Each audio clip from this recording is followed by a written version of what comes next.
off a victory on Labor Day, the Calgary Stampeders look for back-to-back wins against the Edmonton Eskimos. In recent years, the Eskimos would rather forget Labor Day classics. Monday's battle was no different. Calgary was able to outmuscle their arch-rival Eskimos. While the offense put points on the board, the defense and special teams stopped Edmonton's game. The Eskies were going nowhere, scoring only one touchdown in the 27-14 loss. And they lost quarterback Danny McManus again to injury. 4 days later, the Alberta battle continues.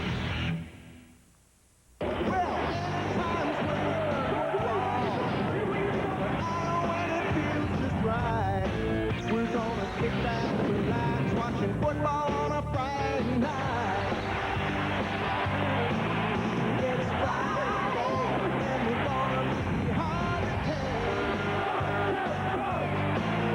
It's Friday, coast to coast. The CFL is carrying its game. Well, we're all pumped up to party, and we're ready for a fight. Come on, get back to life, watching Friday night. Boys, it's too bad. Playing CFL football game is up for grabs. It's Friday night football tonight. Live from Commonwealth Stadium in Edmonton, the rematch, Calgary and the Edmonton Eskimos on Friday Night Football.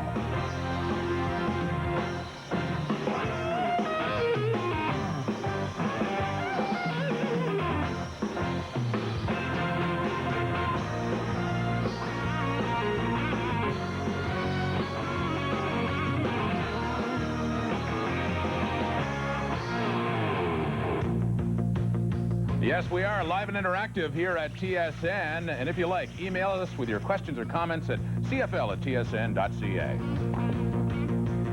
Welcome to Friday Night Football. What a tilt it should be based on history between Calgary Stampeders and Edmonton Eskimos. Rod Smith along with Bob Obilovich, Les Brown, and Marty York of the Globe and Mail. The biggest story for the Edmonton Eskimos heading in, another injury to quarterback Danny McManus. He aggravated it on the Labor Day Monday game when they lost 27-14. So Jimmy Kemp gets the start for the Eskimos tonight. With more, let's head out there now and join John Wells, Glenn Suter, and Dave Archer.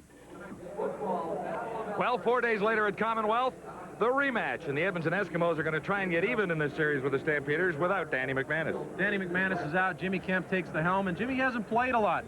That means the people around him are going to have to step up and play. The receivers, Flutie and Gordon, are going to have to make some plays, and the offensive line, much maligned offensive line here, Glenn, are going to have to step up and play for Jimmy. Yes, David, and Ron Lancaster told me before the game that if Jimmy Kemp cannot move the football team, he won't hesitate to put Marcus Crandall in the game as well. Now, he provides a different dimension because he can run and stretch the corners. Now, the Eskimos do have one other problem. They managed only 23 rushing yards last week.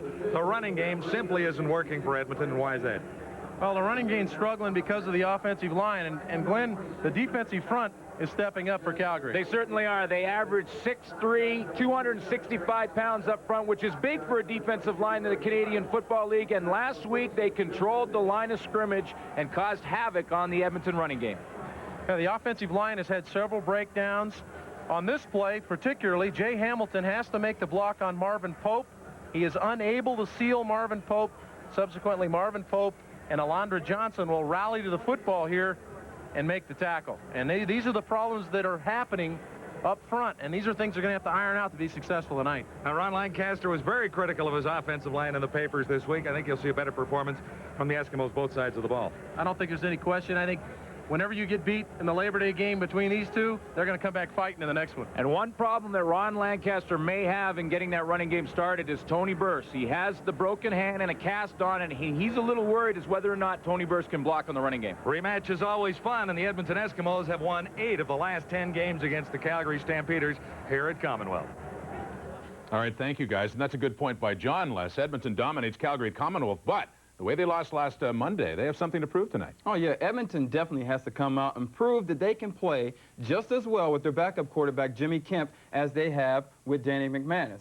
what is also is important is that they have to come out when an important piece of the puzzle is missing. Everybody around you has to lift up their game and play better. And I also think with this field like it is today, it'll be a high-scoring game because it also favors the offense. Right, we see some Well, fumbles. I think that the defenses in these two games, that whichever defensive unit, if they can dominate the game, is going to be the key, because when you look at it on paper, Calgary's passing game and running game is superior to Edmonton because of Danny McManus being out of the lineup.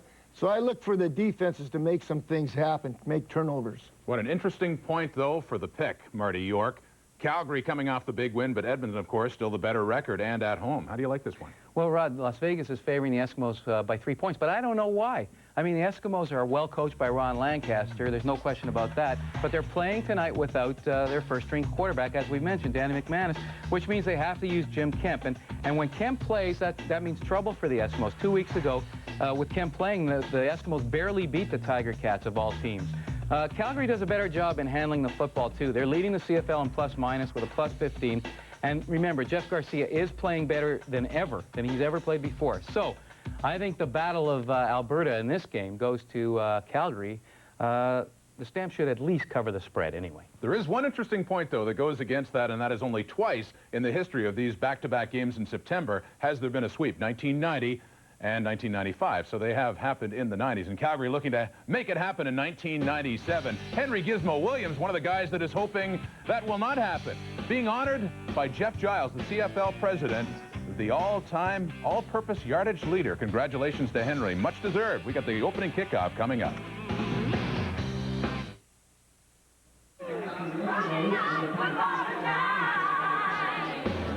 Commonwealth Stadium. Beaten, battered, and embarrassed Monday in Calgary. The Eskimos are home at Commonwealth, ready for the Alberta rematch. Nice evening for football. The wind is not really a major factor, as you can see there.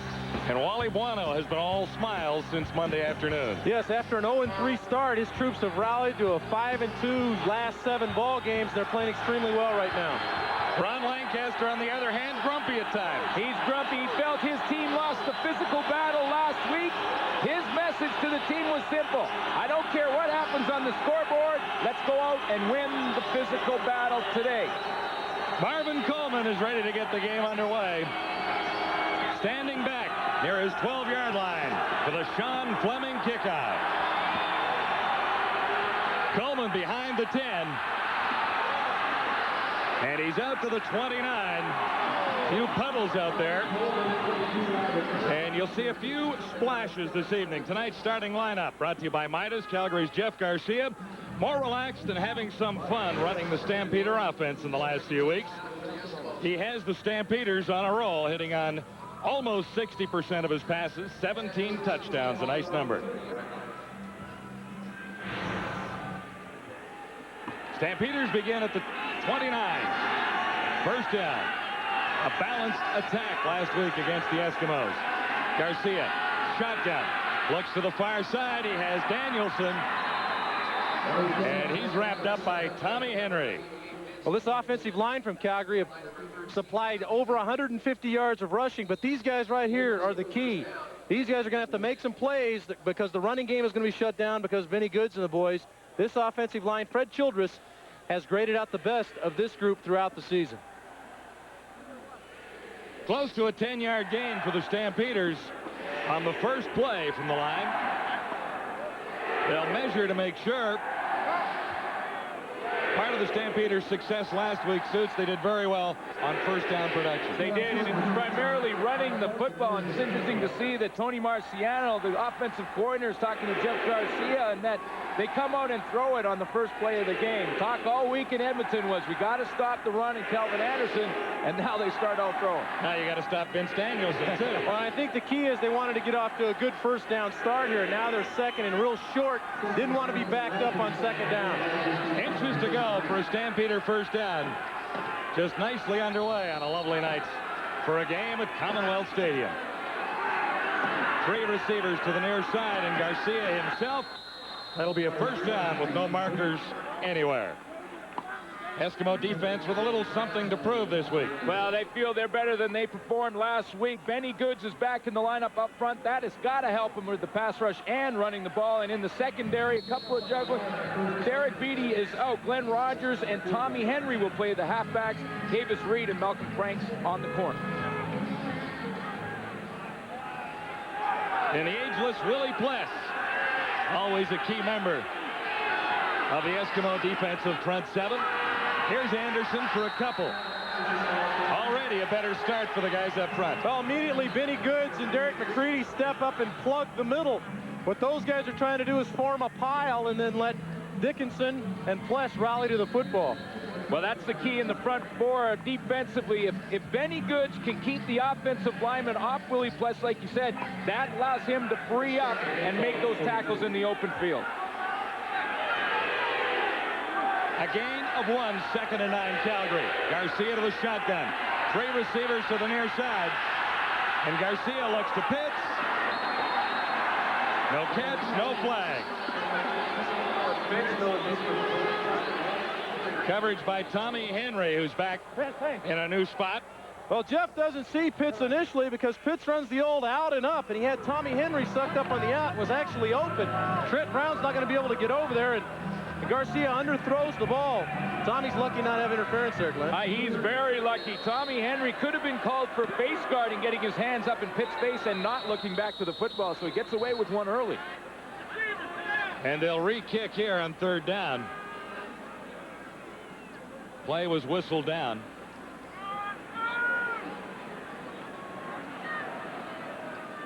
Yeah, I thought that was a close call on Henry. He got his hands up there, but I guess the indication he's going for the ball. Yeah, when you're playing defensive back, you put your hands in the guy's face. You better look back to the football. Tommy Henry didn't. Got away with it. The Giz awaits. From the 25. Here goes the Giz out to the 40-yard line. Wrapped up by Darrell Hall. Henry Williams. 63 all-purpose yards to become the all-time #1 all-purpose guy in all-pro football. And here was the Giz, the only Eskimo introduced here at Commonwealth tonight. A tribute to his record established 2 weeks ago of 20,147 all-purpose yards. Jeff Giles, new president of the Canadian Football League, on hand for a presentation with Hugh Campbell. Kemp's first pass on target. Robert Gordon will have plenty for the first down. A rifle.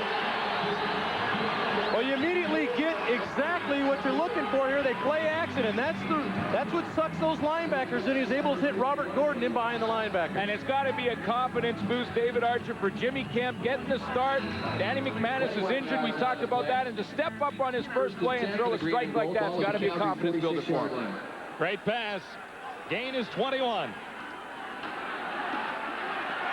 And a little better running for Eric Blunt as well. Darrell Hall in on the tackle there. There is a marker down in the Eskimo backfield.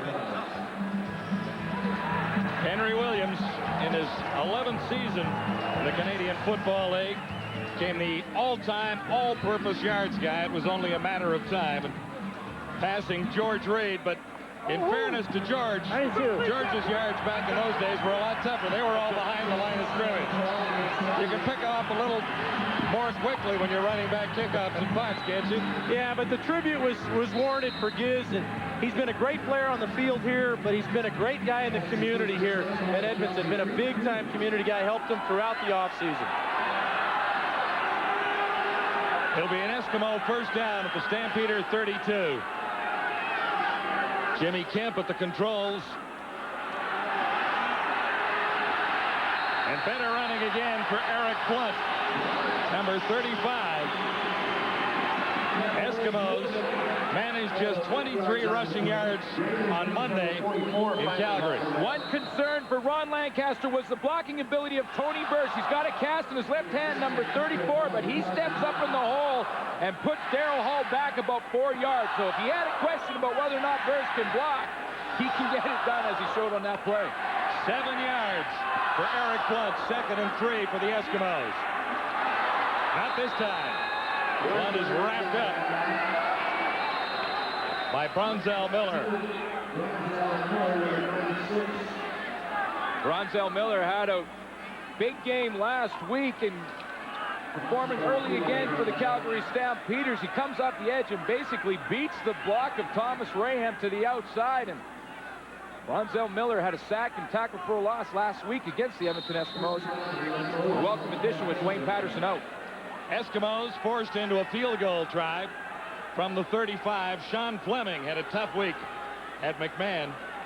He missed all 3 attempts. Good on 20 of 27 so far this season. This one is wide. So Fleming is 0 for 1. He has been struggling of late with both his kicking chores, punting and field goals.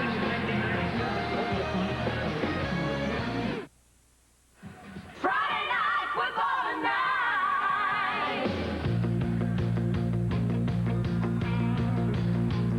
Friday Night Football on TSN is brought to you by Advantage, providing solutions for business.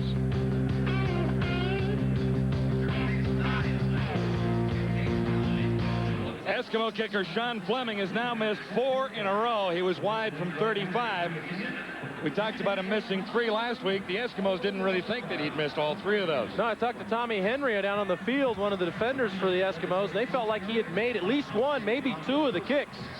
But he found the right place to sit on the bench right behind Mark Tolbert, so he couldn't get his face on the screen. Yeah. It's a lonely spot when you're missing, you're struggling. For kicker, it all comes down to confidence. And right now, Sean Fleming's struggling. Stampeders on first down. Garcia finds Dwayne Ford. Garcia's really had a hot hand over the last little while, beating the Argonauts 3 weeks ago. Tough game against BC, and then the monster win over the Eskimos last Monday. He really has been hot. Over the last 7 games, he's had 12 touchdowns and 2 interceptions, completing almost 60% of his passes. That's since they lost. They went 0-3. He's really gotten the hot hand.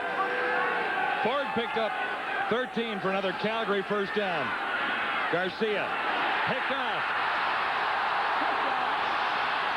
Davis Reed. What a play by Garcia. What a play by Garcia to save a touchdown. There's no way in the world that Davis Reed doesn't score on this, Glenn, but Garcia fights through like 3 blocks to save after makes a bad throw, saves the touchdown. Well, it looked like miscommunication on the throw. Garcia's going to throw it to what he thinks should be a curl route by Terry Vaughn, and Vaughn cleared right through and went on a post route. Now, you're right. Davis Reed taking this down the sideline. Look at the green jerseys. Garcia's 1-on-4 and comes up with a tackle. Unbelievable. Took a couple of hits before getting to the ball carrier, but Reed's interception sets the Eskimos up inside the 40. And Kemp is on target. He has Blunt again, and he turns the corner with a big play. Forced out by Al Jordan. Eric Blunt, a different guy this week. Now, the end of that play is key for the Edmonton Eskimos. We talked about it in the onset. Eric Blunt and the Edmonton Eskimos lost the physical battle last week. Now watch what he does at the end of this football play to Al Jordan on the sideline. That's delivering a blow, and that's going to get his team pumped up. Blunt picks up 12. Eskimos are set up at the Stampeder 25. Edmonton leading 1-0 in a wide field goal. Kemp takes a hit, delivers the end zone toss, touchdown.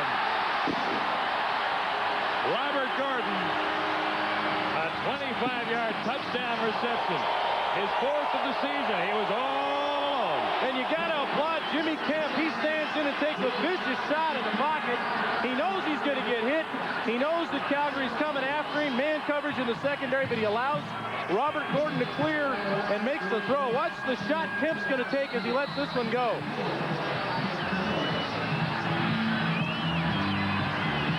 Gordon had all day to wait for that one. Yeah, it looked to me like Marvin Coleman and John Kalin got crossed up in the secondary.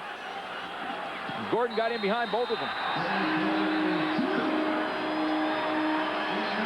Robert Gordon celebrating his 4th touchdown of the season. The Eskimos on top of the Stampeders. 8-0 on Friday Night Football. Commonwealth in Edmonton. It's Friday Night Football on TSN. Robert Gordon off to a great start tonight. A couple of catches, 46 yards, and the touchdown.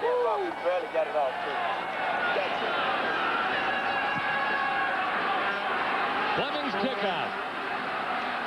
Coming down to Marvin Coleman. Spun off the first wave. He's out to the 35. Kemp has been hot. 3 for 3, 58 yards, and the touchdown to this guy. Nothing fancy from Gordon. Here he is right here, just going to take off right down the field. The confusion comes in the secondary for the Calgary Stampeders. They're supposed to switch. Kenton Leonard and Marvin Coleman. Marvin Coleman thinks he's going to switch off and come inside. Kenton Leonard doesn't do it. Coleman gets caught.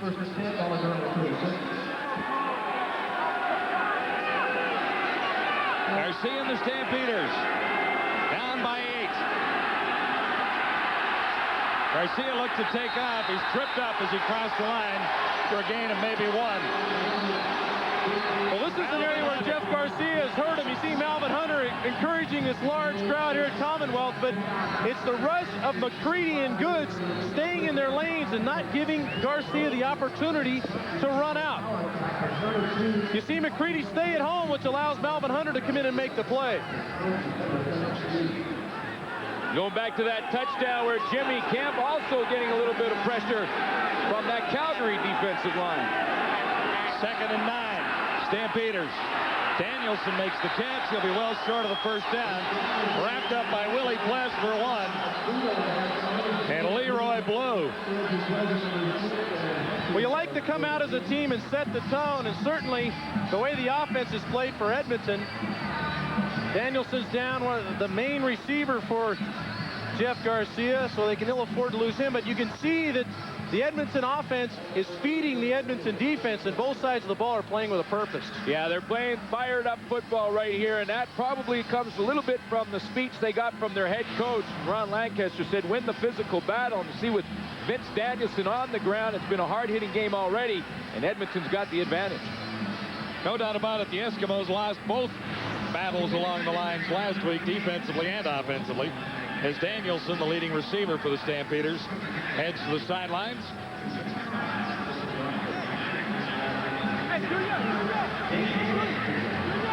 What a difference 4 days can make in the Battle of Alberta.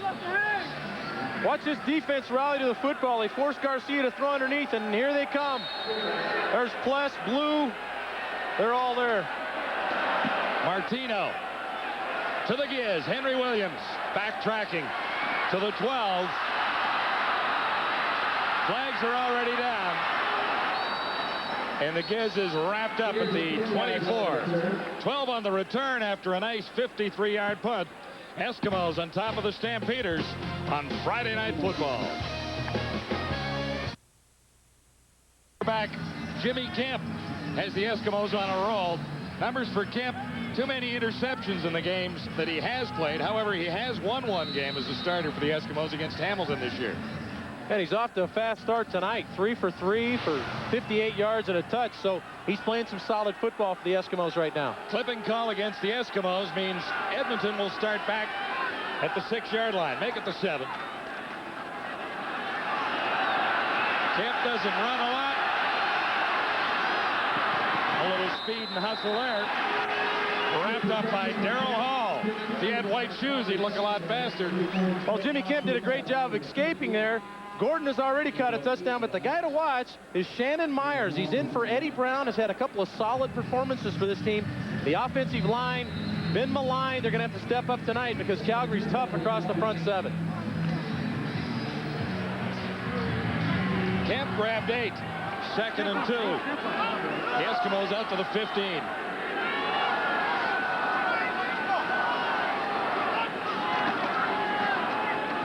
Looking for a couple, and they may have it. Stampeder defense looked tougher last week. They looked real good up front, and Bronzell Miller, a big reason for that for the Calgary defensive line.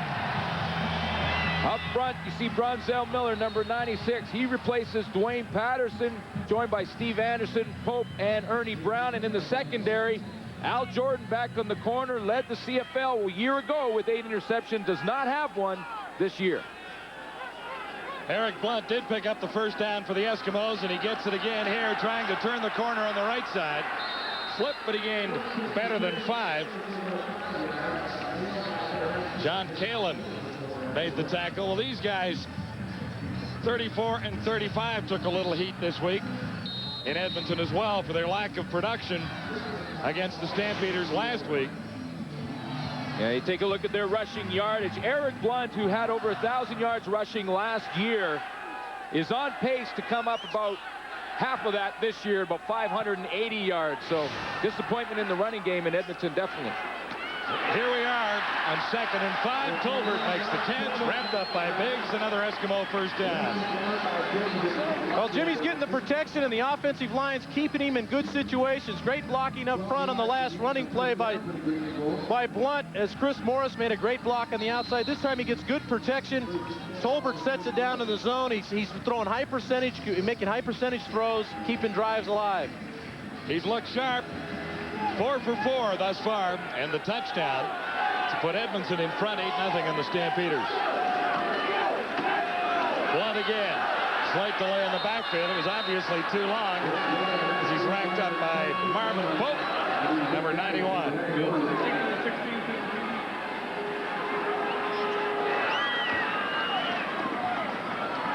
Loss will be 6. Well, Marvin Pope has contained on the play, steps up and takes on the block of Chris Morris and stands him straight up in the backfield and then works to the running back. And the problem with the play is Eric Blunt does not stay with Tony Burse, who was his lead back there. That's what created the problem in the backfield. From the shotgun on 2nd and 16, Kemp stands in confidently, has another first down. Darren Flutie. Kenton Leonard on the tackle. This guy's having a great start. Boy, I like the way he is standing in there confidently and delivering a football into traffic. He's thrown that ball over the middle a couple of times so far tonight, and that is a strike, David Archer. Well, and how about the pass pro of the offensive line? Boy, they're really stepping up right now. They said they needed to, and they have. If you want to be a starter in this league, these are the types of games you have to be able to play in, said Jimmy Kemp just yesterday. First miss, that one hopped out to the far side. Receiver. You know, you talked to Ron Lancaster about how he feels about Jim Kemp, and I asked him, you know, what do you see in Jim Kemp that they didn't see in Saskatchewan a year ago where Kemp struggled? He said, you know, he doesn't throw real well, he doesn't run real well, but he just gets things done. I thought that was I don't know if I would take that as a positive as a quarterback. Now, Darren Flutie didn't agree with the head coach. No. He felt he throws the ball pretty well, but he's certainly been tossing it well tonight. He's only missed one. More heat on Kemp. Almost picked up, but Tolbert got to it along with Johnson and wrapped him up. I thought there was a chance for the interception. Tolbert comes up with a catch. A lot of people talk about Kemp's inability to move, that he's just like Danny McManus. I played with Jimmy Kemp. This guy's a good athlete. He skates out of there and makes a nice throw, and look where the throw is, to the inside shoulder of Tolbert to prevent the interception. Oh, great poise by Kemp, throwing across his body like you talked about, and getting that one in there to Tolbert. Blunt again on first down. Turned the corner and grabbed a yard. Marvin Coleman up to make the tackle. So Danny McManus is watching Jim Kemp take over his football team, and Kemp's done a great job thus far. That's Ron Lancaster Jr. He's the offensive coordinator of this offense. He's talking to Danny McManus down on the sidelines with the headset, and they're relaying some thoughts into Jimmy Kemp. But I talked to Kemp before the game. He said he was calling the game. It's his game. I have a feeling that Danny McManus may have a couple of tips for him as it goes on. Second down, and Flutie made the catch. He'll come up a little short. Eddie Davis, 29. On Flutie there, we'll see where the spot is and how close the Eskimos are to another first down. Flutie got kneed at the end of that play by Marvin Coleman right in the side of the head, and he is slow to get up. Darren Flutie is is right here on your screen, going to come all the way across the field. And right at the end of the play, he gets kneed right in the side of the head. Catches it here. Here comes Coleman. Look at that shot. And Glenn, he's down. The guy is down on the play, and it looked like to me he hit him in the back of the head once he was seated. He was on the turf. No reason for that hit. Probably could have drawn a flag there. Stampeders were offside, so the Eskimos look at a 2nd and 1 situation as a result. Flutie will sit out a play or two. Actually, 3rd and 1.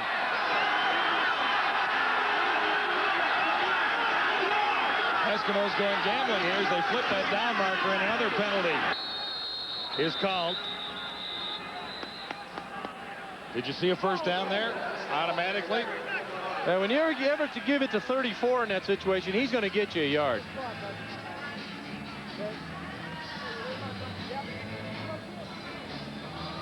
Willie Pless, actually, the ball carrier, says he has the first down. Calgary was offside. Of course, when you give it to 39, he'll get you a yard also. Yeah, the concern with Burris is that cast on his hand is going to be tough for him to carry the football. So even though he does get it a lot of times on short yardage, probably tonight you'll see Pless and Blunt carrying it more. Pless has 4 carries now. 1 went for a touchdown earlier, and he has 1 reception for a touchdown. And he plays linebacker full time. Blunt wrapped up. He'll lose a little. Raymond Biggs. And Biggs is playing for Anthony McClanahan, who's in Calgary. McClanahan was injured last week, or at least on Monday. Raymond Biggs, usually playing on special teams, gets his chance to start with McClanahan out. Has 1 sack so far this season. And he filled in really well for Anthony Alondra Johnson when he was injured earlier in the year in the middle. Eskimos looking at 2nd and 11. Kemp's time evaporates. He's got 2 receivers down the sideline. One was Flutie, and he might have tossed that one away.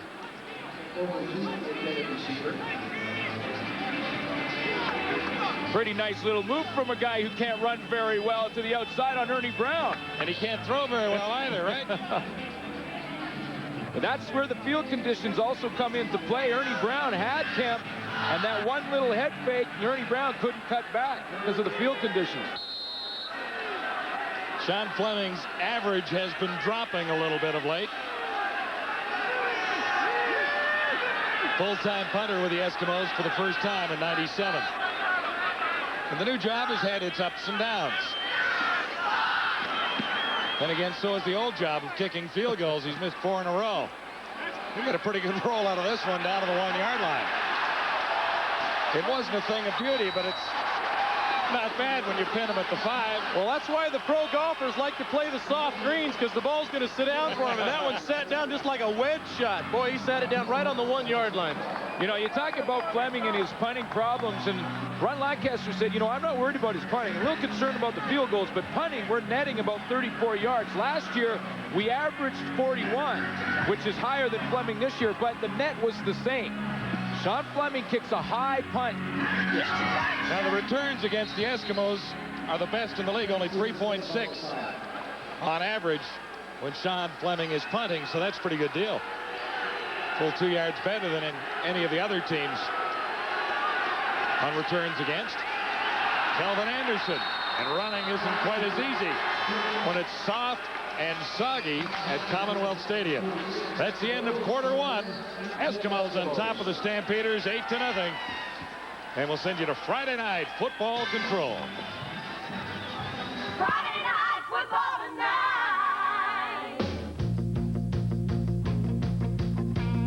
Friday Night Football, live at the quarter, is brought to you by Midas for new, longer-lasting carbon metallic brake pads. Welcome back. Friday Night Football Control. Rod Smith along with Bob Obilovich, Les Brown, Marty York of the Globe and Mail. What a difference 4 days makes, gentlemen, especially once you head back to Commonwealth Stadium. And Jimmy Kemp looking like Jack Kemp back in his Buffalo Bill days, the way he's throwing that football right now. But the touchdown, Obi, gets set up by a nice defensive play. Well, just like going into the game, Edmonton's defense is the first unit talking about which defense is going to make things happen. And you'll see on the replay that we show you here that the defensive end by Edmonton, Leroy Ballou, puts a lot of pressure on the quarterback, comes off the end, pushes the tackle right into Jeff Garcia's face, makes him throw the ball high, and an easy pick by the defense, and sets up Edmonton's first touchdown. You know what? More importantly is Jimmy Kemp. Now, I kind of made a little face at the beginning. I'm sorry, Jimmy, but sometimes you don't play like this, and you're playing like a champion tonight. I mean, tell him, like, 7 of 9. The guy starts off on his own 4-yard line, drives him all the way down the field. Now they have Calgary on their own 5. And that's a heck of a job. And he's scrambling well, too. He's not only passing well, he's scrambling well. And he was the same guy that Anthony McClanahan of Calgary said before the game. He said that Kemp should be playing Sega football instead of professional football. I mean, talk about a shot. That goes to show you that a guy that's not playing shouldn't say anything. And plus, you know, that builds up a guy, gets him all pumped, ready to play. Oh, come on. Does that really do that stuff, that bulletin board stuff? Man, we cut out some of the stuff that you guys write and put it in the locker room so that we can get pumped up for it. Already the retractions are being made about things said about Jimmy Kemp. Certainly the way he's playing right now, deservedly so. Been able to move the ball. Even when they're hemmed in deep in their own zone. Let's head back to the second quarter now in Edmonton for John, Glenn, and Dave, guys. Great start for the Eskimos, in particular quarterback Jimmy Kemp, who has passed very effectively and has the Eskimos into an 8-0 lead. Stampeders and Garcia really haven't had their offense rolling thus far. And now Garcia starts inside his 10. This is second down. Danielson makes the catch, and he'll have enough for a first down. Trent Brown over to pin him. Danielson was nicked earlier in the game and obviously has returned on the play. Willie Pless blitz, left the middle wide open. Danielson is great at recognizing when blitz is coming and going to the open area, and gives his quarterback a target on the last play. Just a couple of catches for Danielson last week for 26 yards. Has a first down and a big one for the Stampeders. Garcia onto the cover. He'll get another first down from Ford. Good solid hit there, and Tommy Henry over to make the tackle. The ball squirted loose. Eskimos were trying to suggest there was a fumble there, but it'll be a Stampeder first down. Well, Travis Moore tried to throw a block, what he thought was a blind block on Willie Pless, and Pless saw him in the last second and knocked him right on his can. Terry Vaughn to the near side. Travis Moore flanked to the far side of the field for a Calgary first down. Garcia looks near side. Has Alan Pitts. His first catch, he's wrapped up by Malcolm Frank, and Pitts has about 5. Alan Pitts definitely has to be more involved in the offense than he was just 5 days ago when these two teams met. Pitts only had 2 catches for 30 yards. He demands double coverage. Take a look at his career numbers. It demands double coverage, and you got to get him the football. The big deal with Pitts is 48 100-yard games. Garcia has Pitts, and that will be a Calgary first down. Malcolm Frank again. So it's Pitts back-to-back. Well, you immediately see the reaction, what happens with play action. There's a play action fake in there, and as Pitts breaks to the inside, there's no linebackers. As you can see, Dixon was pulled in, and now Dixon appears in your screen. He was pulled in by play action. And if you got a running game, which this team does, they had 96 yards from Anderson last week. It allows Pitts to get clean behind the linebackers. Stampeders are on a roll. Out to midfield. They started back inside the 10. Garcia, nice fake. And he has another first down to Pitts. We're very close to it. So Pitts to Pitts to Pitts. And it's really becoming the Pitts drive, which is the Pitts if you're an Edmonton Eskimo fan. Malcolm Frank and Glenn Rogers is giving Alan Pitts a lot of respect and backing up. Giving him a lot of space, so that's opening it up underneath for number 18. Well, you got 3 completely different looks. This time they give the bootleg look. You see Garcia pulls up and makes the throw to Pitts coming across the field. The play previous to that, play action fake, Garcia stays in the pocket, and the one before that, he stays in the pocket on the drop back. 3 completely different plays, 3 ways to get the ball to Alan Pitts. Same receiver. You bet.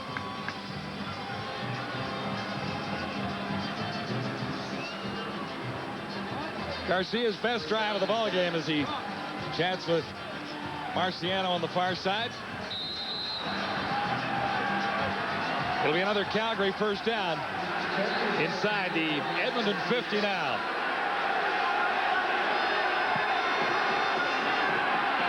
Ford is out of the backfield as a wide receiver. Anderson got the call. Better than 5 yards, but he took a pretty good hit crossing in there. Wow. Ran into Dixon for one, but was that the big hit? Credit to Calvin Anderson. He jumped right back up after that hit. He took a big one. Willie Pless right in the ear hole. You think these two teams like each other? Not a whole lot. Benny Goods back in the Eskimo lineup after missing 4 weeks. Garcia, a little quarterback option, and now he makes it work. The far side. Anderson. What a great play by Kelvin Anderson. Glenn Rogers finally made the tackle, and the quarterback is out helping with the blocks. Well, I'll tell you what, Jeff Garcia does everything on this play. He delays the pitch. He fakes the pitch initially to draw the defender to him. Watch, he fake the pitch. Now he draws Dixon to him, and now he dishes. And now he's going to be the lead blocker, Glenn. That's right. Now he's the lead block looking for a DB and takes Kavis Reed out to the sideline to give Kelvin Anderson an extra 6 yards. 35 yards for the Stampeders, set up at the Eskimo 5-yard line. First down. Edmonton leading 8-0. Stampeders will come away with points from this. Anderson. Nothing there. Benny Goods, part of the stopping team, along with Bruce Dixon, the middle linebacker. Well, the guy for Edmonton that's playing a solid game is Derek McCready, number 79. He's submarine. You see him down on the ground right there. He got a hand on the leg of Kelvin Anderson and tripped him up. He's been in the backfield the majority of the night this evening. Stampeders are second and goal to go at the Eskimo 4. Garcia has a little room himself, and he tosses for the touchdown. Alan Pitts from Jeff Garcia. Stampeders within 2.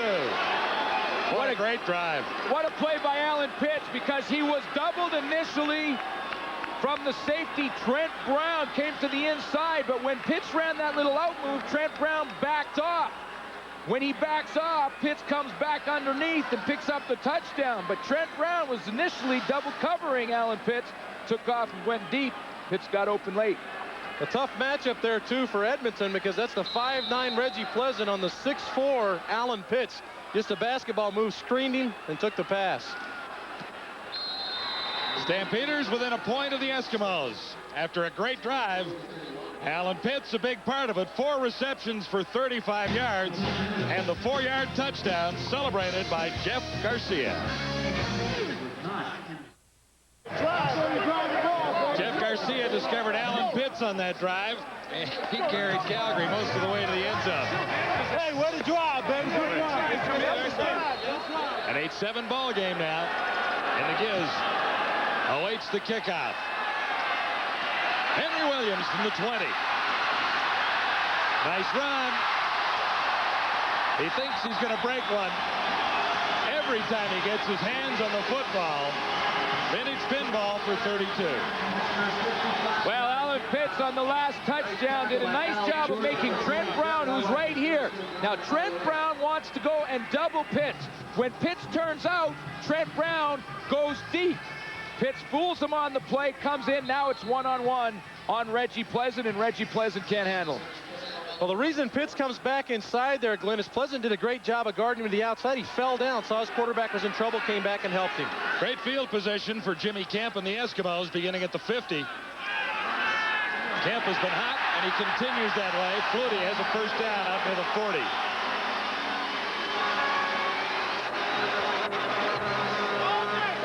Pitts a huge part of that drive from start to finish. Here's a touchdown. See, Pleasant was on the outside because he felt he had inside help from Trent Brown, but when Trent Brown disappears, now it's tough to come back inside and make a play on that ball. I thought Garcia might have had a chance to hit the end zone himself there, but he gets the touchdown. Looked a little open. Edmonton first down. Here's Blunt. And close to 5 yards. Alondra Johnson wrapped him up. A key block from Tony Burst that time on Raymond Biggs. Toss play to the weak side, and Burst got a nice lick on Raymond Biggs, gave him a crease to touch it up inside. Yeah, and that was a concern. We talked about it, but I've been watching Tony Burst all game, and he is not having any problems blocking downfield. So Ron Lancaster felt that he might have made a mistake dressing Burst with the big cast on, but so far it hasn't been.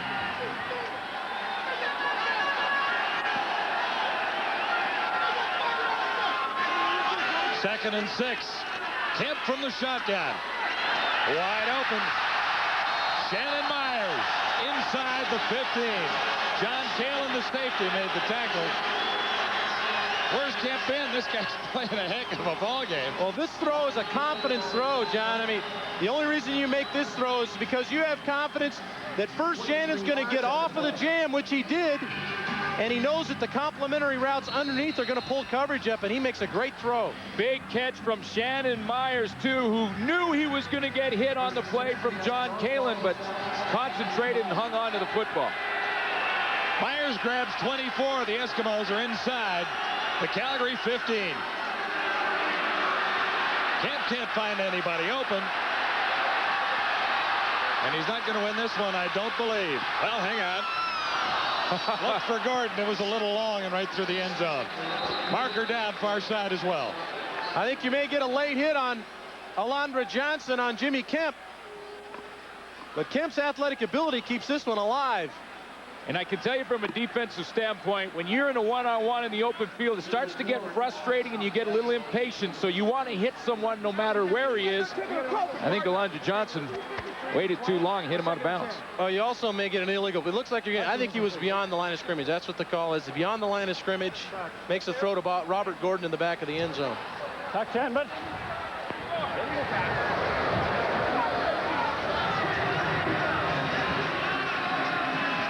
So he was over the line of scrimmage.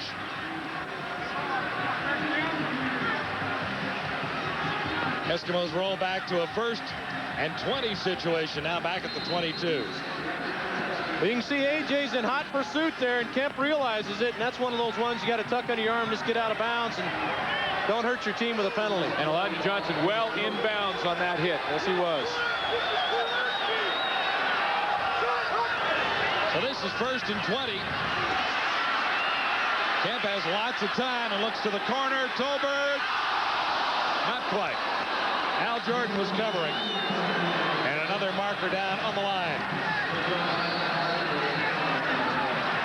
Well, I'll tell you what, that wasn't complete, but what a throw from Jim Kemp. Tolbert went for it, too. Well, he was on the hash mark closest to us.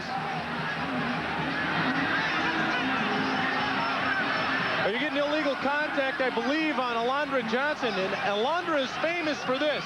When you get crossing routes, he likes to step up and bump off the crossing routes, and the person he knocks down, I believe, is Robert Gordon on the play.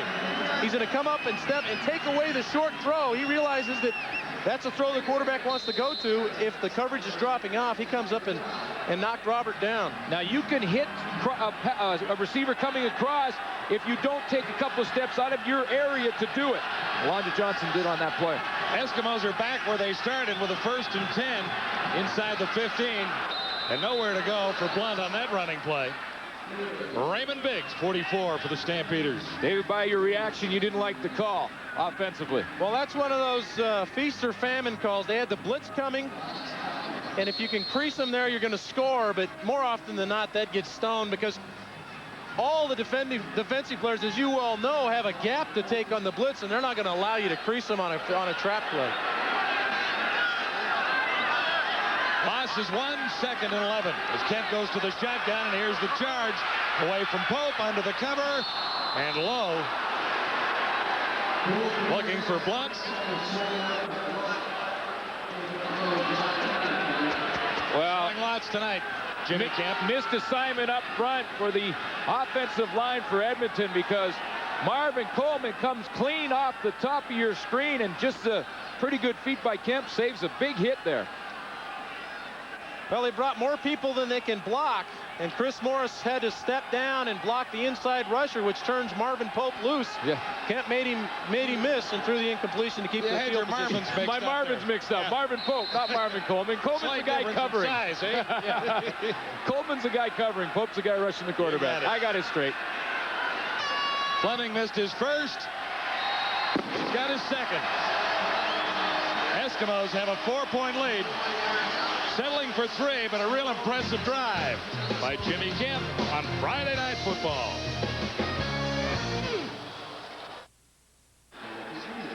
Little CFL Live on Saturday as the Alouettes hit Hamilton and Ivor Wynn to take on the Tiger Cats.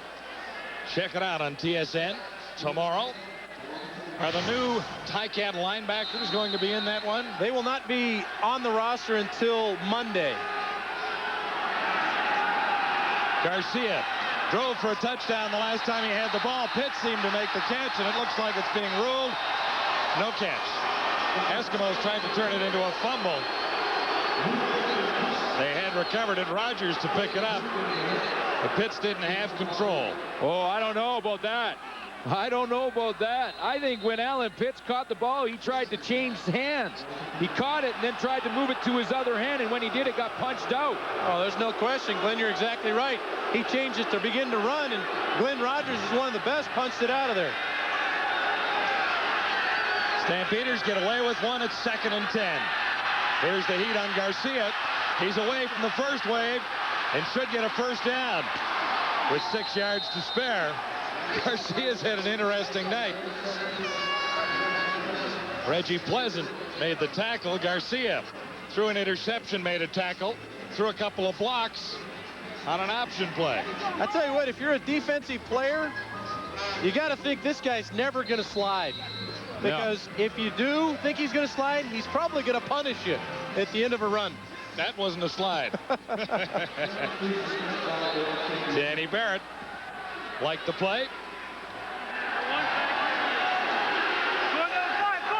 Another Stampeder first down. Garcia can't get away from Malvin Hunter. Lost the ball. Eskimos have a chance at it. And they have the football.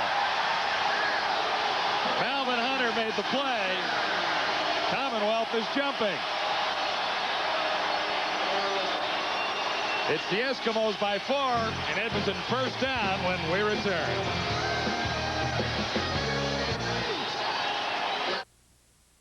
With 7 quarterback sacks this season, the previous play was even better because he got a turnover from Jeff Garcia. Garcia's tossed an interception and fumbled. Eskimos are set up at the 41-yard line.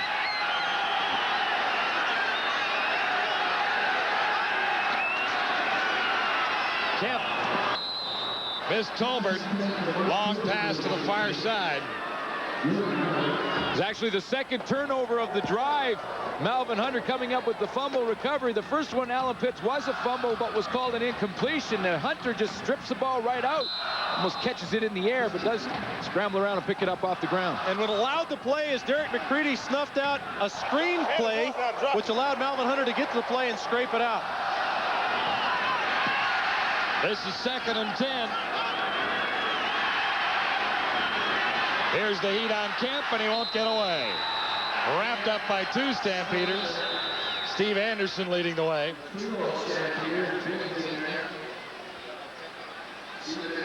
Raymond Biggs was also in that. He's played well. Boy, Steve Anderson looked like he came out of the blocks running. He was flying up in the middle, and Kemp had nowhere to go. You know, when the season started, Calgary felt like Steven Anderson was maybe their best pass rusher. They didn't get the production out of him. They moved him inside. Dwayne Patterson played the left end. He had 8 sacks, which led the team. With the injury, Anderson's able to move back outside, which is probably his natural position. Coleman awaits. Fleming will put it up after a 13-yard loss. He sailed this one. Couple of big punts, and Fleming celebrates that one. A 50-yarder, no return. It's out near the 4. But all the guys that are congratulating him as he's coming off the field are defensive players. they realize this game more than any other, maybe between these two teams, is a field position game, and Edmonton's had the best of it so far in this game. And it's been because of Sean Fleming's punting, because that's the second one he's put right in the corner. Tons of hang time, and it was into a bit of a breeze.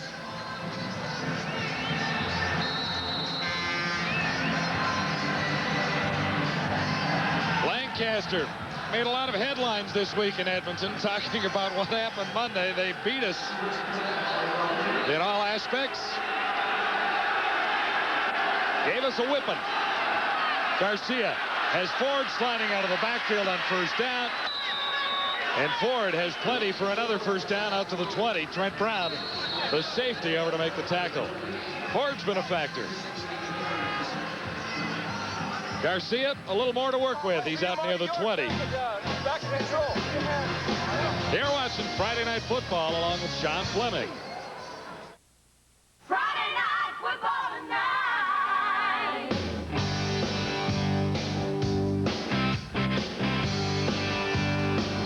3 minutes to go in the opening half at Commonwealth. A perfect night for football and pretty close to a perfect game thus far. Eskimos leading the Stampeders in the rematch.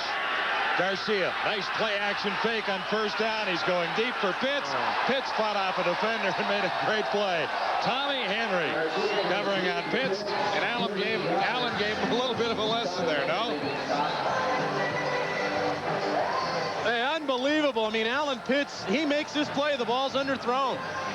It's sort of an all-go. He's right there. He's going to run the corner route on a guy who's played linebacker all season in Tom Henry. Now, he was a DB before the year started, but Pitts does a nice job of fighting back to that football. Yeah, great coverage there, Glenn. It's just Pitts making a play on the ball in the air. Absolutely. 39 yards for Alan Pitts, who has a touchdown already tonight. Stampeders set up near the 50.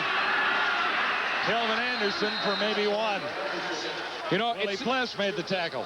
Sorry, John, it seems to me that Willie Pless has taken it upon himself to stop the running game for the Calgary Stampeders. He has been involved in almost every tackle and is flying to the football. Well, it's really no surprise that Willie Pless is in on a lot of tackles. No. I mean, he had 10 on Monday in this game, and he's a leader in the league. I mean, and no question, 39's always around the ball. Wonderful guy, too. Fun to be around. 2nd and 7.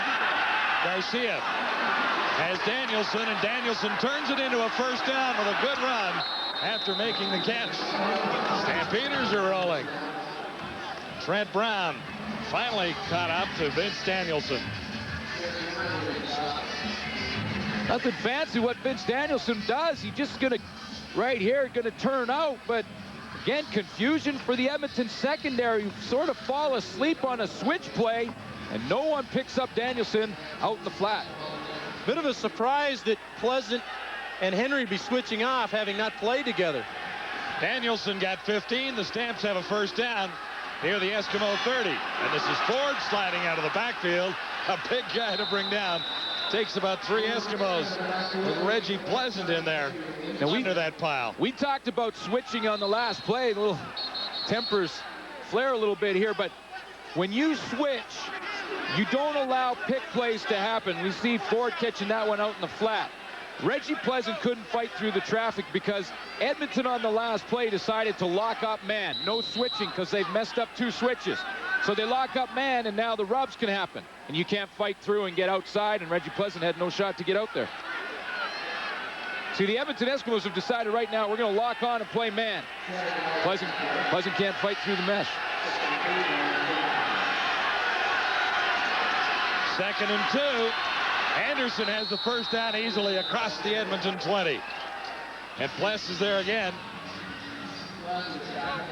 Well, you see how the 2 options offensively, run and pass, feed one another. The passing game gets going off some bootlegs and some things. Suddenly, the running game comes back, but now it widens the defense. They say, hey, we got to keep Garcia in the pocket.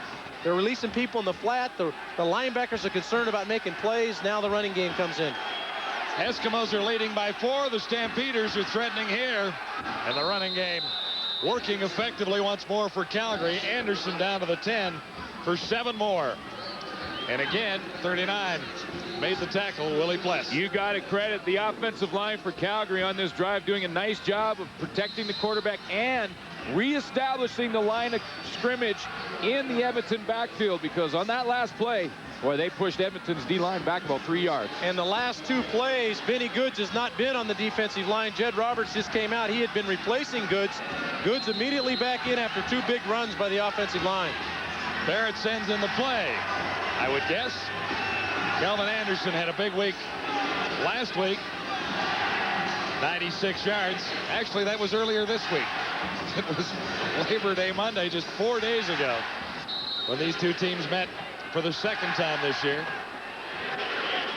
Third meeting of the season. The Eskimos won week 1. Stampeders on Labor Day. So it's a critical game in this Battle of Alberta at Commonwealth tonight.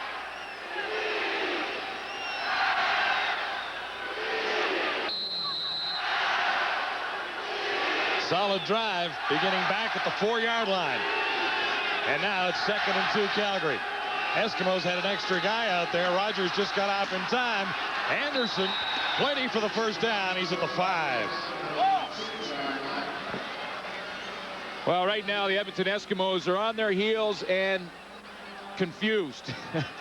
And it goes as far as having too many guys on the field, because just before that snap, Glenn Rogers Jr. took off and ran to the sideline. That's right where Kelvin Anderson ran, right where he left. And the guy that had to step up and make the play was Reggie Pleasant, who we've talked about is 5'9", 176. I think I'd rather have Glenn Rogers in that situation. Here comes Reggie now hustling off the field, so they made the switch. First and goal to go. Stampeders at the 5. Garcia won't get it away. Leroy Blue. 5th sack of the year for Leroy.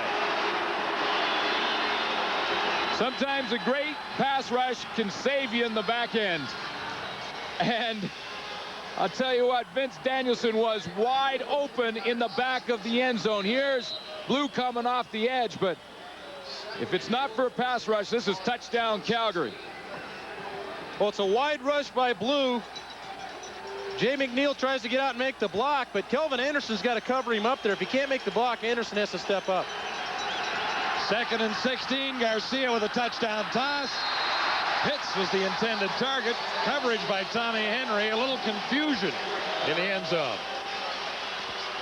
Well, I know in the past, David, I know you've worked with a lot of receivers where you can have sort of a read route, where a receiver can decide as he's going out which way he's going to go, corner or post. And it looked to me like on that play, that's exactly what was called, and Garcia thought it was going to be the corner. Yeah, I agree with you. I think he had a chance to go either way here, and because of the rush of Derek McCready, he can't get the ball off when he wants to. Good job of Tommy Henry rerouting Pitts. By then, Garcia had to make up his mind and let it go. He'd thrown the ball to the outside, thinking Pitts was going to go outside. Tommy Henry, good job of rerouting Pitts on his pass route. 6 seconds till halftime as they discuss it on the Stampeder bench.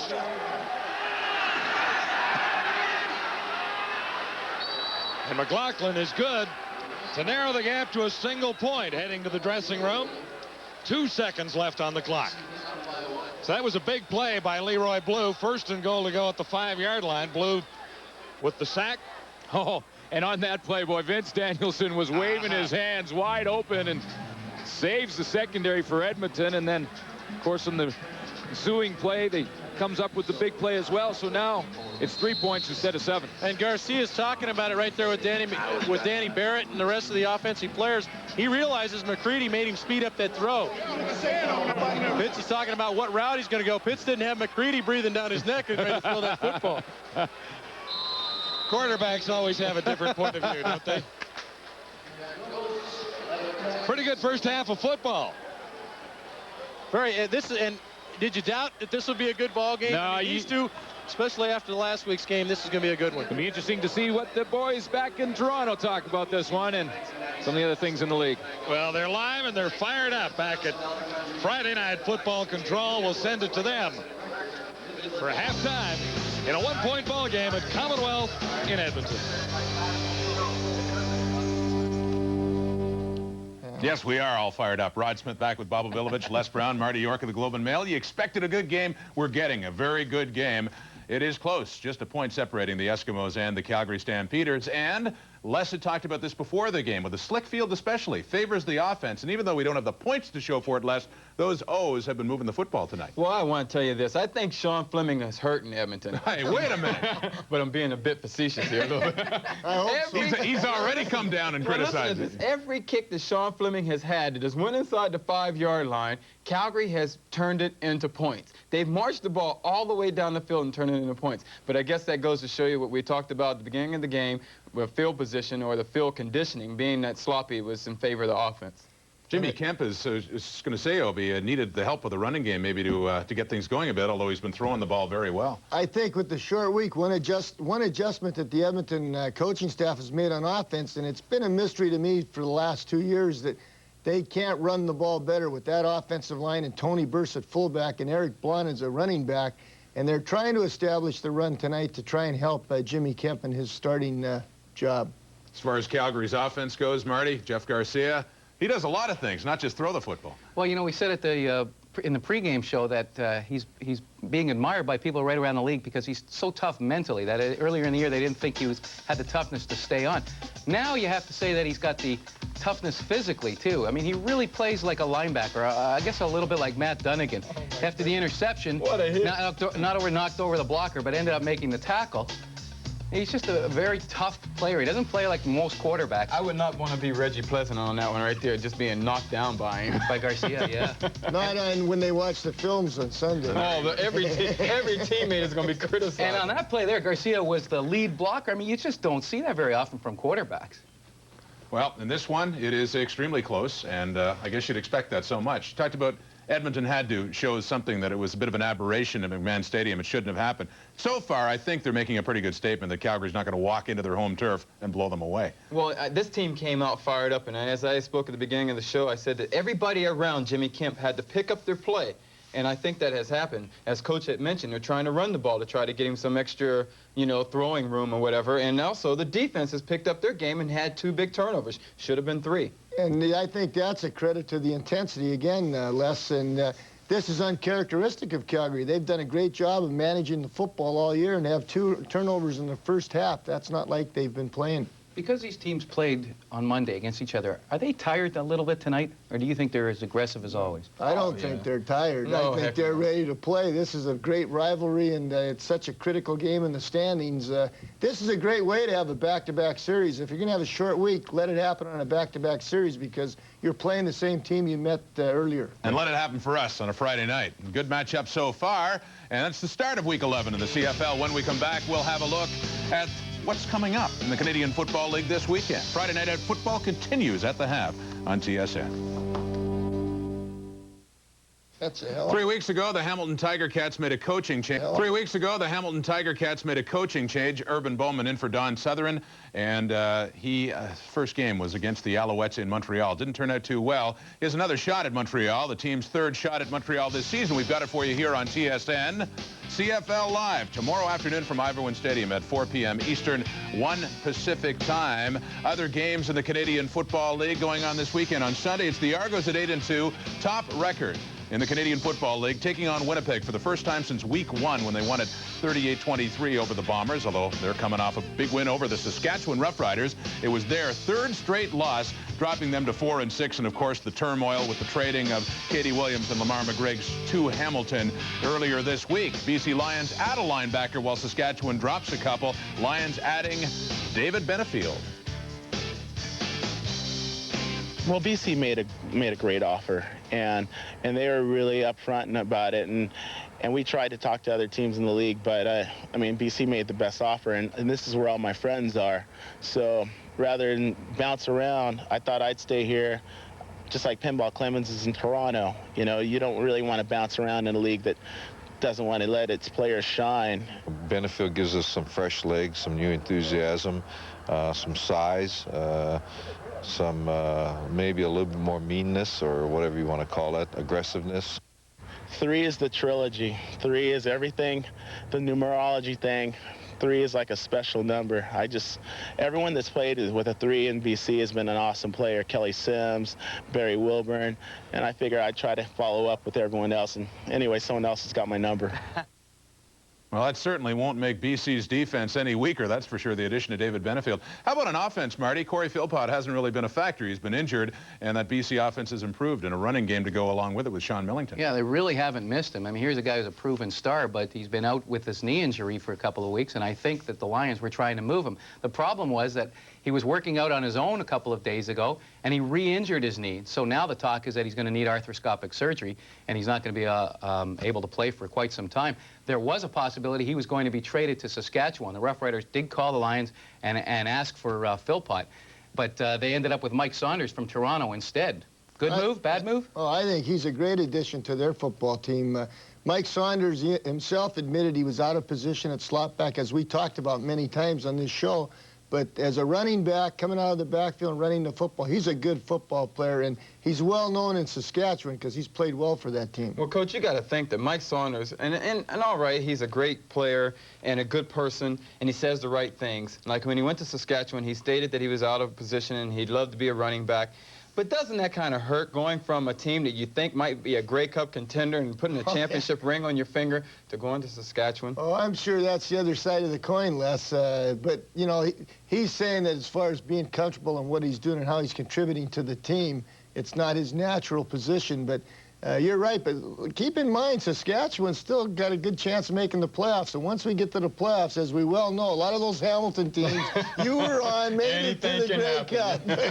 Evaluate the Rough Riders, though, Coach. I mean, they lose a couple of great linebackers in this situation. We've talked a lot about Katie Williams and Lamar McGriggs from the point of view of turmoil, possible turmoil in the dressing room of the Rough Riders. But on the field, obviously, this defense that has struggled in the last 3 games especially is not going to be any better. I would think it's going to be a little worse off. Well, I think we talked about that earlier in the year, that we were wondering whether or not their secondary, their DBs in particular, were as good as you need to cover some of these explosive offenses. And they've given up a lot of yardage against the run. So, you know, they've got some work to do. And I think I'm confident that Greg Clark will do a good job in there as a middle linebacker because he played great ball for Winnipeg. Now they got to make an adjustment how they're going to play that Sam linebacker where McGriggs played, and then who's going to play Will, which would probably be Rogers. But Rod's point is well taken. Greg Clark might be a great player, but Lamar McGriggs and Katie Williams, in my opinion, are the 2 best linebackers in the CFL. And Saskatchewan in its situation now, trailing the Calgary Stampeders, who are looking to beat Edmonton again. Hey, the Stamps, despite the win on Monday, were the underdogs. Speaking of which, woo, sign them up for kickoff returns. If they could learn to hang on to that football. Had a dog once who could just grab it by the lace and run with it until they eventually tripped and rolled over. We'll be back. Friday Night Football continues after this. Now time for our Road to Vanier Cup report, brought to you by Chevrolet Cavalier, and a look at the top 10 in Canadian university football. Of course, that season just getting underway, and the match to catch on Saturday. Check out number 1, the Waterloo Warriors, led by head coach Tuffy Knight, who used to coach a few years ago the Wilfrid Laurier Golden Hawks. Long traditional rivalry, and they both play at a university stadium in Waterloo, Ontario. So they're both the home team. They're both the visitors, if you will.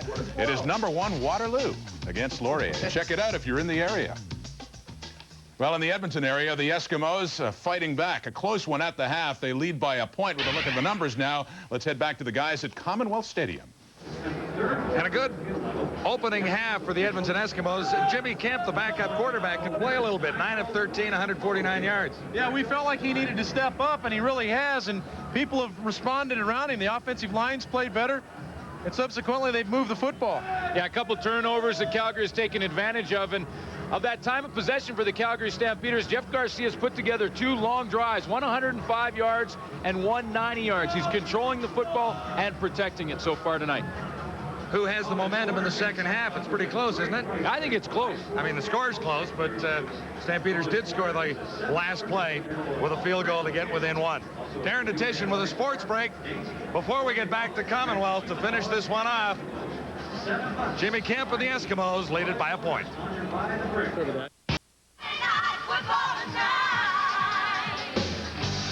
And we've got a great night for it at Commonwealth in Edmonton. A 1-point ball game as the Alberta rivalry renewed once more.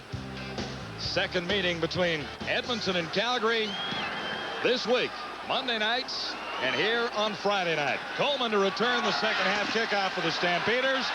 What a great tackle from behind Jay Hamilton grabbed him. The return, 21 yards. Looking at the quarterbacks. Fairly decent numbers for both. Yeah, both guys have moved the team. They've taken care of the football for the most part, especially Jimmy Kemp. Garcia made the one throw that was intercepted. His defense came in and made a play. Then he was stripped of the football, which resulted in some points. So he's made really the only mistakes, but he has played pretty good tonight. So Garcia gets the first crack at it in the second half. He's down by a point after the Stampeders scored a field goal late in the opening half. Anderson nailed by Willie Pless again.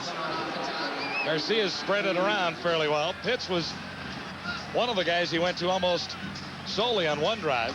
Yeah, Pitts really became his guy in the drive where they went 105 yards and threw the touchdown pass to Pitts. But that's good distribution. He's got some people involved. He needs to get Terry Vaughn involved. I feel like Terry Vaughn needs to touch the football as well as Travis Moore.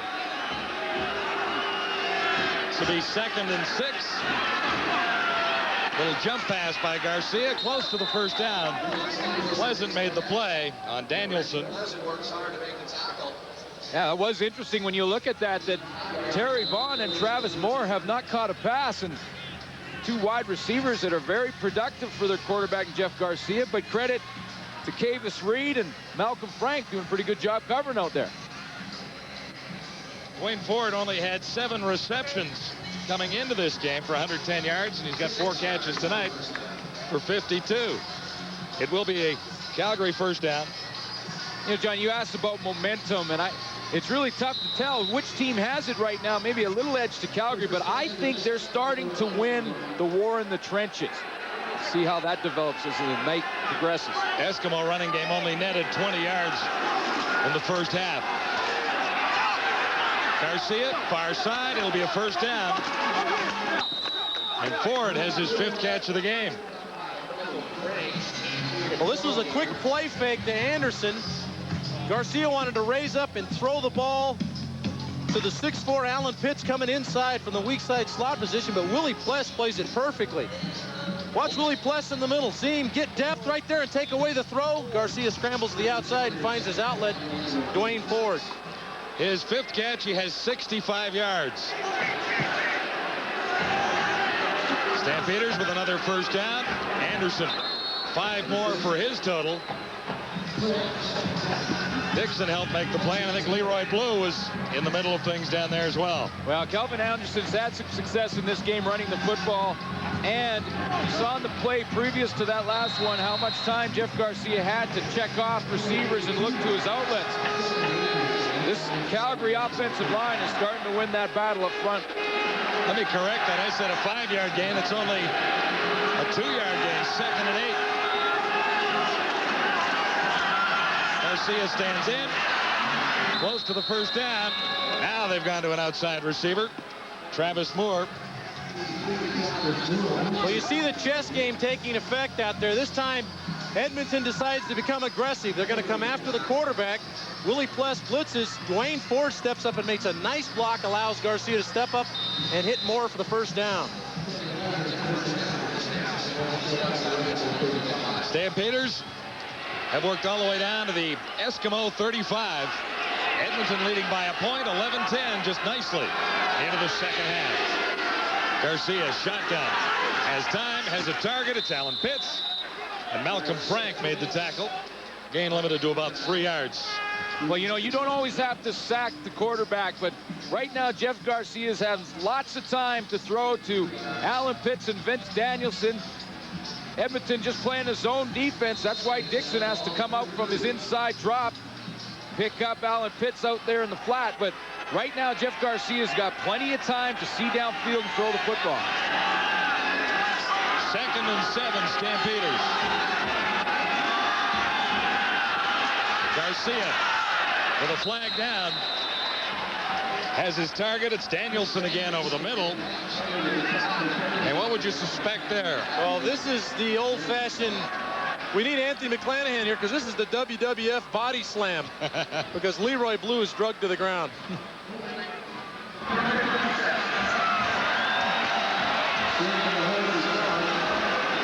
Chris Burns. Yeah, Burnsy. They got Burnsy on the play. And He's an ex-teammate of mine, and Chris has really added to this offensive line. He's stepped in, came from Ottawa, and he's got the 96 outstanding Canadian coming on him, a guy that had about 14 sacks last year. Watch the takedown. 2nd and 17. Garcia away from the first wave of Eskimos. He'll come up short of the first down. He's taken some pretty good hits tonight.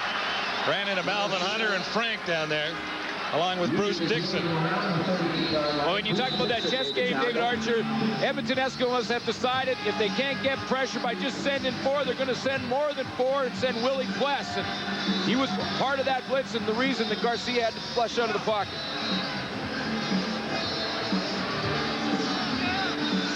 Garcia to the bench. McLaughlin front and center now. Good on 3 of 4 last week. Hitting on 71.8% of his field goal tries. Definitely within range here.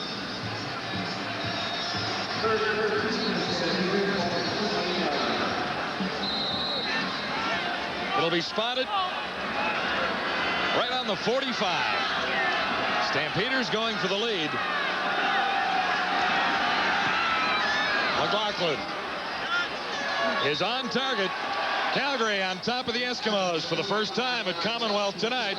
Decent drive, nets 3 points. It's Calgary by 2 on Friday Night Football.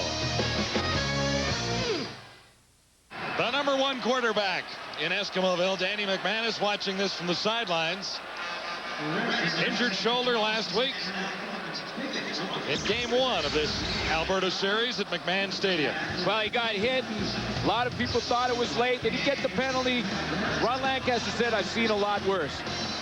Danny McManus is week to week. Not sure when he'll be back, but Ron Lancaster doesn't like to speculate.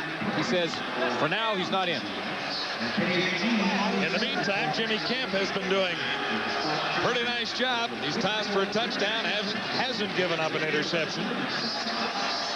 Important with a lot of confidence. Important drive coming up for Jimmy Kemp now. He needs to come out and answer the Calgary score with a drive of his own. Diaz waits for the kickoff, and he's away. Out to the 40-yard line. David, Raymond Biggs got the tackle. I got a question for you. We saw that great shot of Jimmy Kemp sitting right on the bench, kind of not looking real excited. This is a big drive. What is going through his mind as he gets ready to come back on the field? I think his approach, he comes in with his approach. He immediately starts thinking about what he did in the opening drive of the game. Remember, he moved the team down. He took the high percentage throws. He said, hey, I don't want to make a mistake as Marcus Crandall, the guy that's now the backup with Danny McManus out, looks on. He hadn't had any playing time this year, but I think Kemp has to take that philosophy and attack and be precision-based. They'll begin from the 39. Kemp missed that one. Tolbert was the closest Eskimo to the football. Well, you immediately see a little bit of the uneasiness coming into the second half here as Kemp is thrown incomplete. Marcus Crandall, they talk about Ronnie Lancaster talks about Crandall, says he's got a tremendous arm. He comes from East Carolina. He reminds him a lot of the Jeff Blake down for Cincinnati. Comes from that same mold.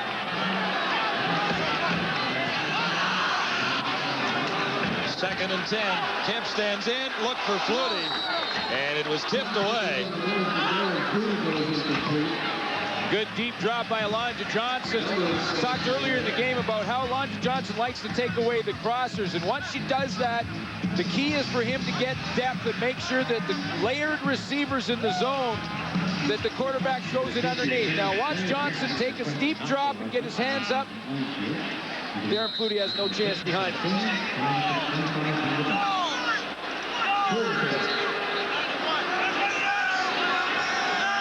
Coleman is deep. Fleming across his 25 to get a high kick away. Now at the 30. And Coleman, well covered. Oh. They're hitting Patrice Denis out of Western. An Eskimo rookie celebrating that. Stampeders by 2 on Friday Night Football. When the Stampeders come to town, the Eskimo fans come to the ballpark. Okay, you'll be on Sports Desk, guaranteed tonight. 37,000 in Calgary 4 days ago, and it looks like it's close to that here in Commonwealth. Stampeders on first down. Garcia, good fake, still has it, throwing on the run. And he has Vaughn. He's gone to the both outside receivers now in the second half. Travis Moore has one, and Terry Vaughn has one down.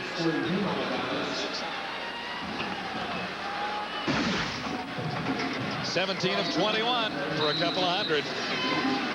Well, 200 yards passing for Garcia. That's more than he had all game versus Edmonton last week. He was 12 for 22 last week for 157, so already surpassed that. Another Stampeder first down, and Anderson met by a couple of Eskimos. Hunter for one, and your guy Derek McCready. I tell you what, Derek brought his game tonight because he has been in the backfield the majority of this evening. He's forced passes and he's stuffed the run, and he does here tonight. Oh, what a job. He just comes right up the middle and reestablishes that line of scrimmage back in the backfield after slightly being double teamed and working on Jay McNeil and just blew him back.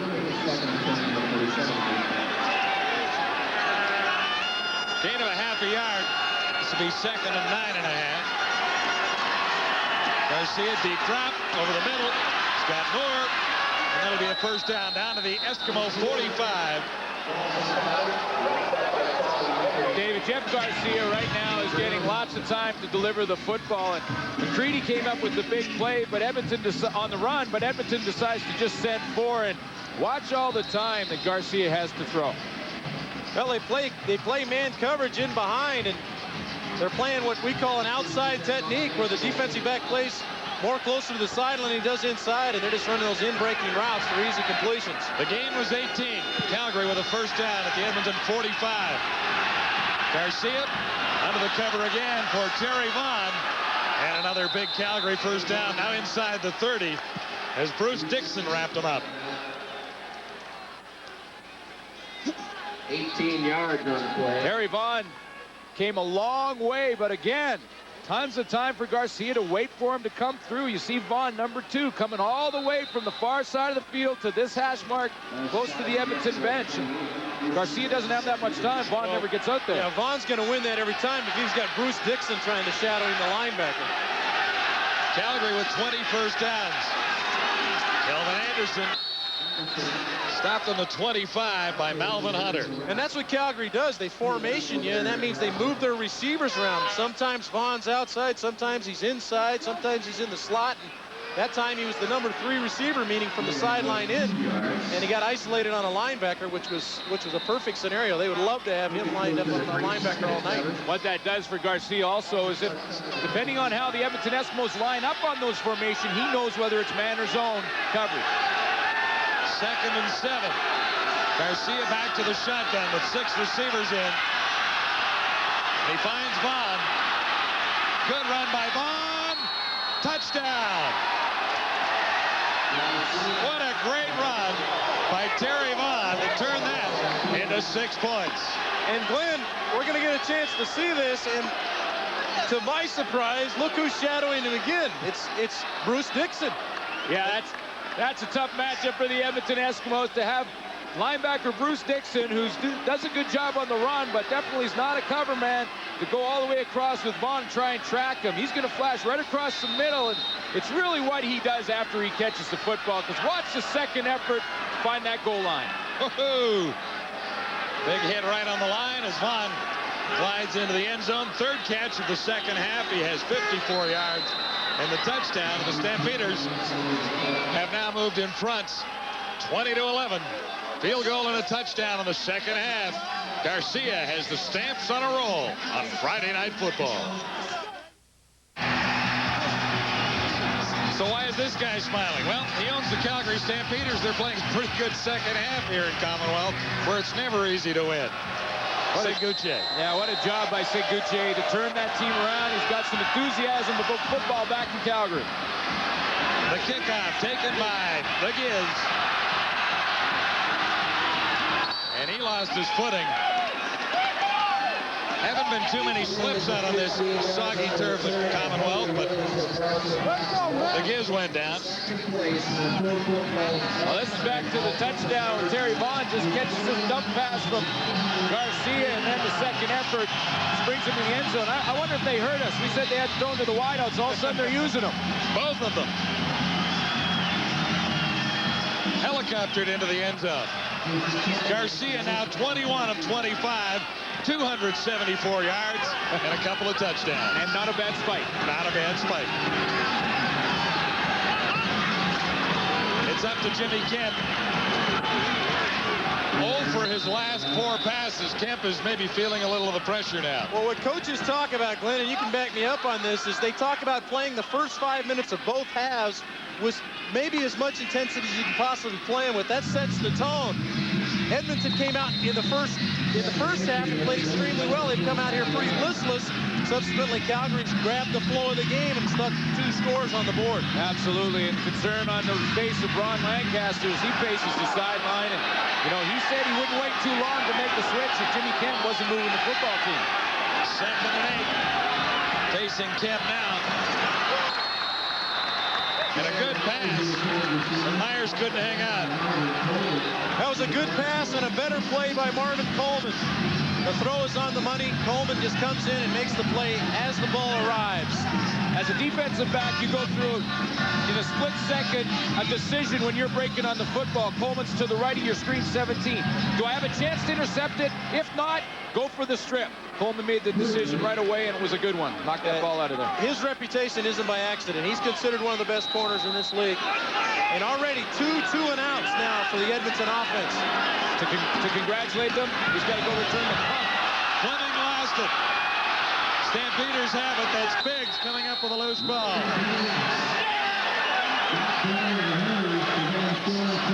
This has really turned around now on the Eskimos.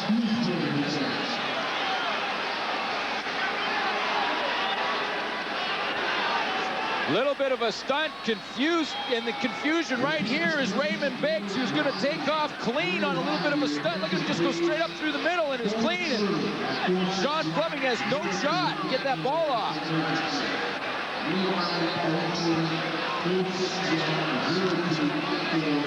He's just trying to get out of the way. Maybe should have carried through and got a contact in the digger. I don't think I've ever seen that. Remember back to week 1. McMahon. And they really did get through to block this one. Farrell DeClaire.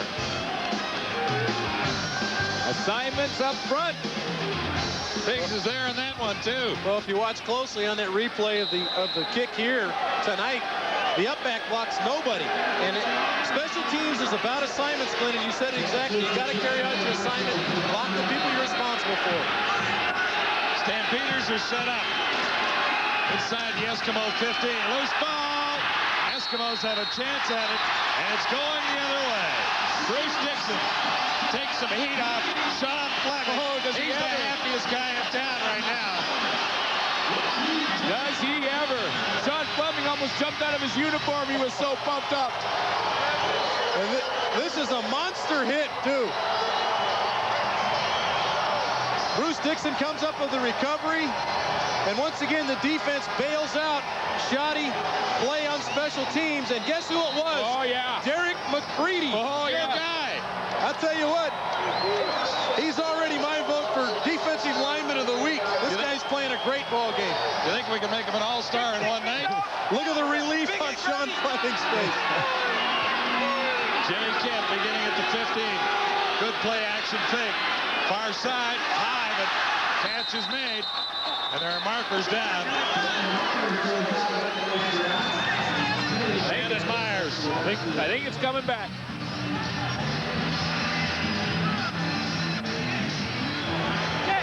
Holding. Edmonton 59. Leo Groenwagen. Well, that defensive front for the Calgary Stampeders really haven't let up throughout this game, and start to get tired in the trenches. That's when you're going to make mistakes. Leo Groenwagen's got his hands on the back of Ernie Brown. Kemp looks at 1st and 18. Buys a little time. Tough run. Alondra Johnson met him and forced him out. No one was open, so Kemp took off. That's a great job by Jimmy Kemp. Kemp escapes out of there. He realizes nothing's happening, knows he's in his own end. Marvin Pope down on the field, but Kemp makes a good decision here. He looks downfield, there's nothing there. He gets a little pressure from, looked like from Anderson. Now he floats out of the pocket. He starts pointing at Tolbert. Hey, get a block for me. Here comes Mr. All Over the Field, Alondra Johnson, but he does the right thing. Takes care of the football. He realizes it his own end. Now they're in 2nd and 4. Good play by Jimmy Kemp. Marvin Pope was injured on the play. He came on the rush off the corner, really had contained, but Chris Morris drove him down in the turf, and he went down immediately. Marvin Pope, a key player for the Stampeders at McMahon last week in the win over the Eskimos. Suffering down there right now. And Marvin Pope came off the corner on Chris Morris. He's right up here, and watch how he sort of buckles his knee as he goes down. He buckles a little bit there, that left knee, and he goes right down after that and hasn't got up. There's no way you can assimilate this in practice or even tell the fans the kind of pushing and pulling that's going on between two guys that are over 260 pounds and the ability they have to push one another around, and something's got to give when you get a stalemate like that. Unfortunately, it looked like Marvin's knee was what gave on that play. So the Stampeders will have to make some adjustments up front. He's not putting a lot of weight on that right leg. I don't think he'll be back in a real hurry here. Not good news for Calgary, obviously. 20-11. Stampeders have roared back and taken the lead. They've scored 3 times in a row. Field goal to win the first half, field goal to begin the second, and then the touchdown. Out of the backfield. Henry Williams. Does he turn the first down? I think he's got it. What a super effort by Giz to get this first down. Just his athletic ability allows him to pick up the first down. You see Giz explaining to the officials exactly where he wants the ball spotted. Well, he does it all, right? Returns punts, kickoffs, record holder in every category, and returns you can think of, catches the ball in the backfield. He also does a little officiating. Well, he stopped dead to rights there, and he goes over the tackler and gets the first down. First down for the Eskimos in the second half. Kemp from the shotgun. Man open, it's Tolbert. He got a great block, and it'll be another first down. Darrell Hall over to make the tackle. Who laid that block on? Shannon Myers. Yeah, he came back and helped out. Nothing fancy about the play, but good second effort. Well, Jimmy played with the same coach I did down in the States, and that's Kay Stevenson. And he used to tell us, play the keyboard. And the keyboard is the underneath routes. Play the keyboard, and the music will come, and that's exactly what he did there. Eskimos at the 39. Kemp with all kinds of time. No one open. Now there is far side. It's Myers again. He lost the ball. Got it back. How about this for a run? The race to the end zone. Not quite. Eddie Davis tracked him down. He caught that ball twice. Well, he catches the ball twice. He gets a great block from Darren Flutie, which springs him, but how about the protection from the offensive line? We've talked about some of the blown assignments. This group, Rams, Shoulders, Conop, Groenwagen, and Morris step up on this play and give Jimmy Kemp all day to throw the football. And then Shannon Myers, we talked about him off the top. Boy, this guy's made a lot of plays since being inserted for Eddie Brown. He certainly has, and no bigger here to get momentum back for the Edmonton Eskimos. But you're right, Jimmy Kemp looked at every single receiver downfield before he found Shannon Myers. Now remember, the play before, you see him juggling right there. The play before, Myers is the one who throws the key block. Yeah. He's doing it all right 69 yards there, guys. Eskimos set up at the 2. 3 cracks at it from here. A little noisy in here all of a sudden. They'll need another one. West carried. Stopped about the 1-yard line.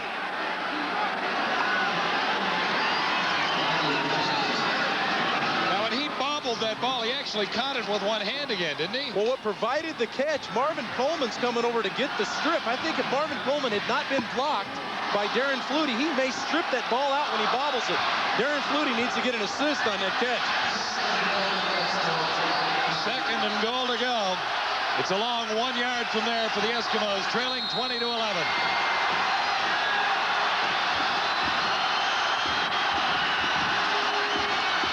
Can't drop the ball. They'll have to settle for 3. David, I think he tried to run a little play action fake there and boot out. When he did, it got hooked on the hip of Willie Pless and hit the ground. Well, this is what happened. You got a defensive player in the backfield now, and Jimmy Kemp's used to his running backs. Now he's going to pull out, and you called it exactly right, Glenn. He's going to bootleg this. Willie Pless hugged him too tight on the bootleg and raked the ball out. Almost. Eskimos settle for 3 here. Remember, Jimmy Kemp is the holder. Would this be a good time for the fake? Would you call it? That's not a bad time to try it. Final play, 3rd quarter. Flags are down in the end zone. Off! And another flag there. He found an ineligible receiver for starters, so that draws the flag. Although Fairway wears 91 at times. Yeah, but he's wearing 51 out there now. He's the snapper on this play, and you can't throw the ball to the center. No. Illegal procedure. Edmonton number 46. Decline. Ineligible receiver. Edmonton 51. Decline. First down, Calgary. So they come up empty. And that says it all, doesn't it? It sure does. To come away empty after a drive that had given some momentum back to Edmonton is really a downer. Well, hey, if you're on the other sideline, it certainly isn't. Yeah. You just dodged the bullet. Final play, 3rd quarter has gone by, and the Stamps lead it by 9.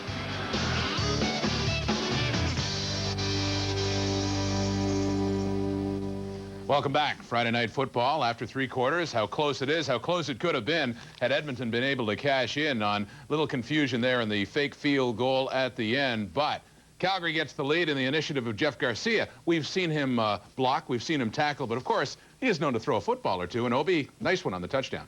Well, you know, something that Jeff wasn't doing earlier in the season, we've already seen when Marty illustrated his toughness in this game. In this play here, he does such a great job now of stepping up in the pocket to avoid the rush. And when he does that, then he buys some time and he looks downfield and gets it to Terry Vaughn. And Terry Vaughn does a heck of a job, although I don't know if the ball got across that goal line. His rear end sure did, but the ball looked like it was short. Hey, was that a fake field goal, or did they botch it, or what? It's hard to tell because I was surprised they didn't take the 3 points because then it just keeps them a touchdown from taking a lead. And then they had to set it up less and turnovers again, and plus a nice play to Shannon Myers down the field. Edmonton's defense has definitely been keeping them in the game. Derek McCready, who David Archer has been speaking about all game, is having a solid game. Watch him just come up the middle right here and just shove this ball. Well, he put a helmet right on the ball and popped it right out. And that was one of 3 turnovers that Edmonton has had in this game to keep them in the game. Well, Calgary's at least hemmed deep in their own zone. One thing Edmonton can at least take some solace in as this 4th quarter starts. Well, Edmonton's playing hard defensively. They've really made a lot of good plays, as Les pointed out, and it's just that offensively they're not taking advantage of their scoring opportunities, especially in that last drive. Well, so it's Calgary with 10 points in that 3rd quarter to have a 9-point lead heading into the 4th quarter at Commonwealth Stadium. You just get the feeling, though, could be quite a finish. Let's head back now to John, Glenn, and Dave. Hey, we think it'll be a good finish here tonight. Stampeders have taken control. The Eskimos almost got right back into the ballgame. Well, the little things can cost you in a big way, and a couple of execution problems for Jim Kemp and the Edmonton Eskimos. Willie Pless, who was in the backfield at the end of that drive, and all of a sudden they come away with no points. Set up at the 5-yard line with 3 cracks at it. The Eskimos come up empty. The Stampeders have to begin near the 5. Garcia away from 2 Eskimos, and he's out across the 10. Couple of moments in the life of the Eskimos. Ultimate highs begin right here with a great block and another first down. That's a big-time block by Shannon Myers, and he comes back, bobbles the ball, gets the block from Darren Flutie, and goes on the 69-yard play. And then after watching this play a couple times, I think Jimmy Kemp did this on his own. I think he pulled that on his own. And they ended up faking the field goal and missing the toss into the end zone. So here's Willie Pless on another tackle. Well, I was talking about the fact that it might have been a good time to fake the field goal. This wasn't a fake. This was just a bobbled snap by Kemp. He can't get it on the tee, and then he's dead. Now he's just scrambling, looking for a receiver. And he throws to the center.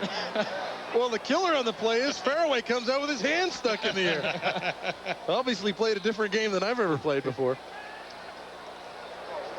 They're pretty high on Fairway's athletic abilities. You see the Stampeders that close to a first down. Pretty even in time of possession. Eskimos have put some decent yards up in net yardage. Stampeders have been just a little better, 365. And Garcia's been hot. Well, it's like Coach Abilovich said at the break, you got to cash in on your opportunities. When you get one down the field like that, no matter what happens craziness-wise, you have to punch it in games like this. Lots of time to go. Third down and inches for Calgary. They're gambling near their 15. No markers down, so they should advance the yardsticks. Wally Buono has won 98 times since taking over as the head coach of the Calgary Stampeders in 1990.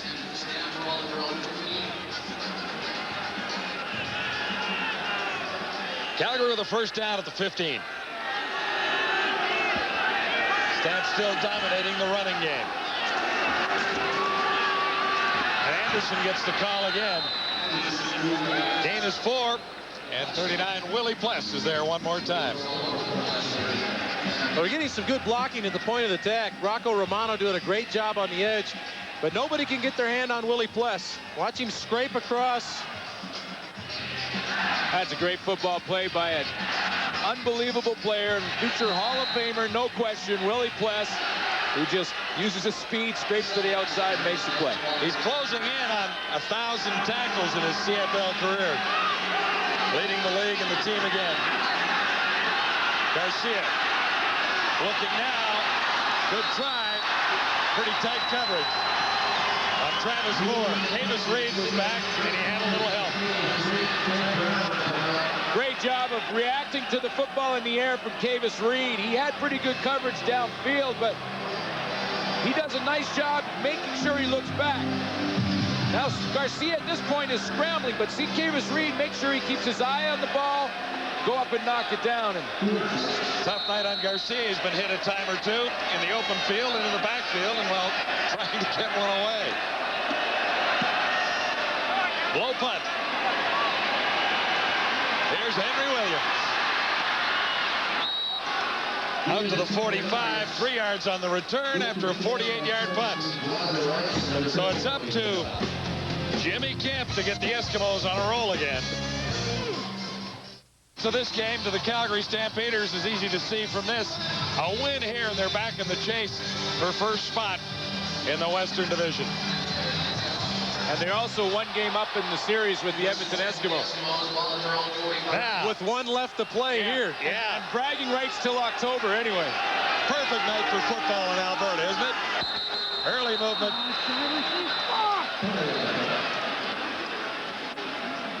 Who moved quickly? I think it was the whole defensive line. Making an adjustment out there with Marvin Pope. Offside. Calgary 96. That's Bronzell Miller, but this is a great job by Jimmy Kemp. We come out of the break, out of a timeout, and he uses a staggered count. Bronzell Miller gets called, but look at that. I mean, they were all there. You could have picked one. They were racing. 1st and 5 as a result. Can't find anyone open. Now looks deep for Gardner. Now what's What's he thinking? He knows he's wide open. He just put a little too much juice on it, right? He really did. He understands that, hey, I got out of trouble with protection there, slid outside, and Bobby Gordon broke clean for me. Gordon just running a seam route, and he realizes his quarterback's in trouble. Now he breaks it to the corner because he knows he's all alone, and Jimmy was just a little too careful with the ball and made sure he put it out where only his guy could get it. Unfortunately, nobody could get it. But he needed 3-2 speed to get there. Even though Al Jordan will take some ribbing in the game tape tomorrow, that was just a long incompletion as far as he's concerned. 2nd and 5, Eskimos, trailing by 9. Kemp, all kinds of time again. He's got Gordon. That'll be a first down. Kent and Leonard. Leonard covering on Gordon. Well, here's Robert Gordon. I played with Robert last year. Good route runner, understands the scheme of what you're trying to do. He broke off the backs route and broke inside and caught the ball in traffic. That's one thing that he doesn't get enough credit for, is he will come into the middle and catch the football for you in traffic. And I like the way he caught it with his hands. He didn't try and pull that one into his chest, stuck those hands out there and got the separation. Eskimos at the 45, first down. Kent has Tolbert, big hit on him, but he held on. That was Leonard again. Nothing fancy for this Calgary defense, dropping off a lot of zone defense. That's why Kemp's dumping it over the middle.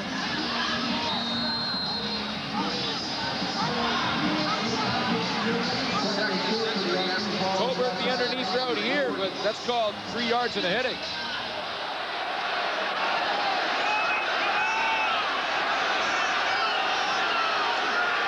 Gain of 6, 2nd and 4. Kemp goes deep. Tight coverage, no flag, no catch. What do you think? You guys throwing flags? There'd be 1,000, maybe 43,000 coming out of the stands here if everybody in this place had a flag. Because we have the luxury of a replay, I'm going to wait. I don't know how you did. Well, he certainly, if the ball is underthrown, he's throwing to Darren Flutie. Now, does Eddie Davis look back for the ball? He does right at the last minute, so you can't flag that. No, it's a good no call by the officials. If you look back, you can put that arm up there. There's no face guarding. And that's what they look for, whether there was contact or not. That's what the referee looks for. If the DB looks back, he's not going to get flagged. Now he did look back, and there was no face guarding, but with that other hand, did he give him a shove? I don't think there's any question he shoved Darren. Darren was off balance on the play, but Jimmy waited just a hair long to throw the ball. Got great protection on the blitz. Sean Fleming missed one earlier. Dead on that time, and the Eskimos creep just a little bit closer. 6-point ball game, and a long way to go. Here in the 4th quarter on Friday Night Football. Looking ahead to the CFL Live Saturday, Mike Pringle and the Alouettes into Tigertown to take on Hamilton, Ivor Wynn Stadium. Mike Pringle already over 1,000 yards rushing in just 10 games. Boy, has he put together a great season. Chasing 2,000. 1st and 10. Stampeders after the Eskimo field goal. Kelvin Anderson. Another solid run. You talk about the year Mike Pringle's having, David, you know, you start thinking about guys for consideration for most valuable player. I mean, yeah, I don't think that debate can come up without including 2 running backs from the East, and that would be Robert Drummond and Mike Pringle. Anderson has now picked up 92 yards against this Eskimo defense. Garcia on 2nd and 5. They'll come up short. Derek McCready. I'll tell you what, my vote is in. He is the lineman. He might be the defensive player of the week. This guy's been everywhere. You can't vote with 8 minutes and 46 seconds to go. It's in. To the right of your screen, kind of sniffs it out, and then flies down the field and puts on the big hit on a wide receiver. 3rd down, less than a yard to go. In a 6-point ball game, the Stampeders are gambling at their own 45. Anderson up and over the top, and he'll have enough for the first down. without any problem. And no flags anywhere. It really is an amazing story what Kelvin Anderson's been able to do this year against the Edmonton Eskimos. Last year in 3 games, he only had about 35 yards rushing in all 3 combined. This year, he's close to 100 in every single game. I believe he's been over 90 in the first 2. Almost 100 in the first 2 games, and he's almost there again tonight. I mean, all of a sudden, he's found the key. On first down Calgary, it's Anderson again. And not much there that time. Willie Pless stepped up. 20-14, a 6-pointer going at Commonwealth. The rematch from Monday. You know, Willie Pless coming into tonight to see Jeff Garcia. Pless just made that tackle on Anderson. Pless coming into the game tonight only needed 2 tackles to go past Larry Ruck as the all-time leading tackler in Eskimo history in the regular season. Well, he's definitely passed there tonight. Yeah. He needed 60 some odd to hit the 1,000 mark in his career with BC and Toronto thrown in there. Garcia. It's thick. Davis Reed. Garcia tries to make the tackle. Reed gets a block. He takes it all the way. 58-yard touchdown. The finish is now guaranteed, folks. It's all even at Commonwealth. Second interception for Davis Reed tonight. That one, 58 yards for the touchdown.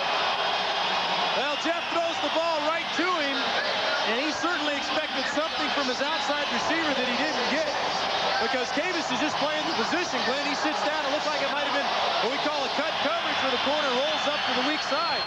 Absolutely. That's what's the coverage.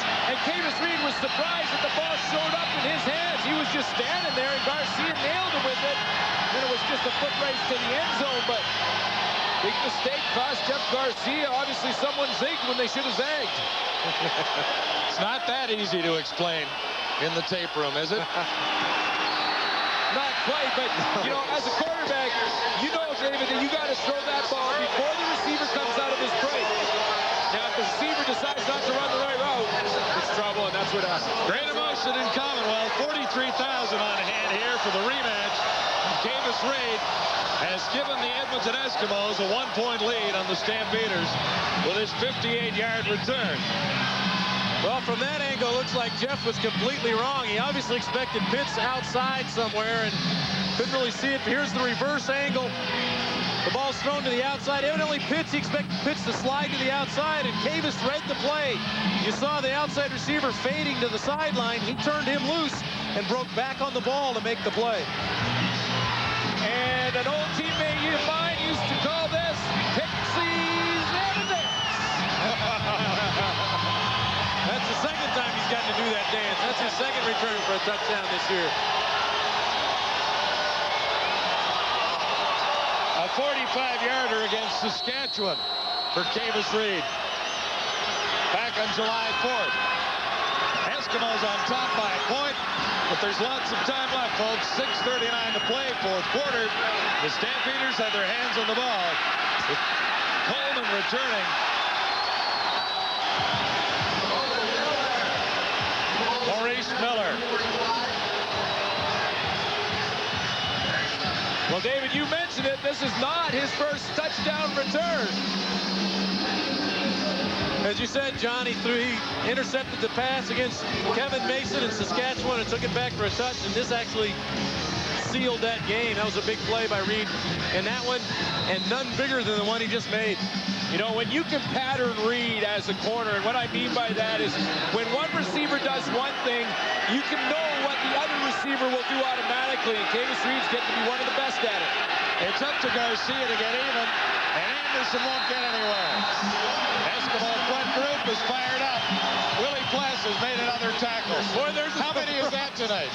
There's a surprise. Between him and McCready, they've got about 35 tackles between the two of them, but I think that's a great point you made, Glenn, about Davis Reed's ability to pattern read. And pattern read meaning the combinations that happen between a slot receiver and an outside receiver. And you're right, Davis Reed did that all the way on that play.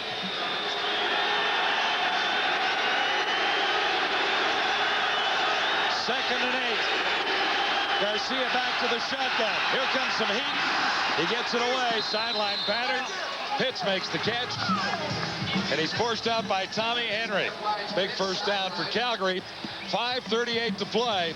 Eskimos clinging to a 1-point lead. Here's Alan Pitts right here. Works right down the sideline and then turns out when he sees Garcia scrambling. Pretty nice job. He's going to come up the field. Now watch him turn out again. Keep his foot in bounds.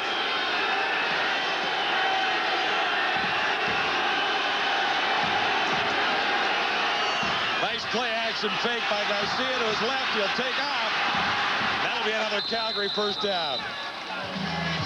You know, football's a game of emotion, and Tavis Reed made that big interception. The fans here got back involved.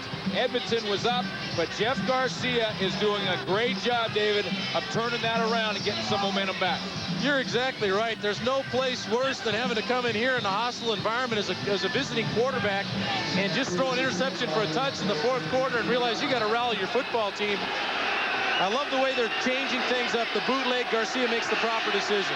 Garcia's kept it in his own hands 6 times tonight and rushed for 42 yards. Another good fake, release, missed catch. Dwayne Ford has played extremely well. Likely should have held on to that one. Well, you talked about Garcia's rushing stats, and coming into the game, he was the number 7 rusher in the league. And strangely enough, the top running back or top rushing quarterback in the league above Damon Allen, Tracy Ham, and Doug Flutie. Did you ever get into that rushing derby with quarterbacks? Absolutely not. I would have loved to. Just didn't have the skills. No, John, that was only because he didn't have to. He was delivering strikes. 2nd and 10. Big play for Calgary here. They trail by a point. Garcia has all day. And Kent hit Travis Moore. 79, Derek McCready, part of the play for Edmonton's defense. Bruce Dixon almost had one for the trophy case because that one bounced right off the mitts of Bruce Dixon. Yeah, this is one where you feel like, hey, I got all the protection in the world. What do you mean I can't find somebody open? There's got to be. And then you make the mistake of almost throwing. You need to throw that one in the stands and get off the field. Martino got a little heat there, but got it away. There'll be no return for the Giz. Good punt for Tony Martino. And no chance for the Giz. Great finish guaranteed on Friday Night Football. We've got a 1-pointer. It's the Eskimos by a point on Friday Night Football with lots of time left on the clock. The score will not remain that when this one is over. Big series of downs here now for Jimmy Kemp and the Eskimo offense. Must punch the ball out of here.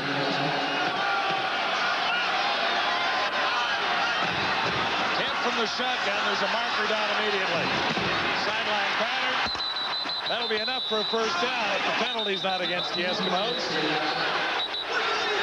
Tobert made the catch. Mark Tobert has had a pretty good night. What are you guys spotting as the infraction down there? I believe it was Steve Anderson offside, but we'll wait and hear it officially. Mark Tobert made the catch, his 5th of the night for 52 yards. Offside. Calgary 96. Decline. Should say so.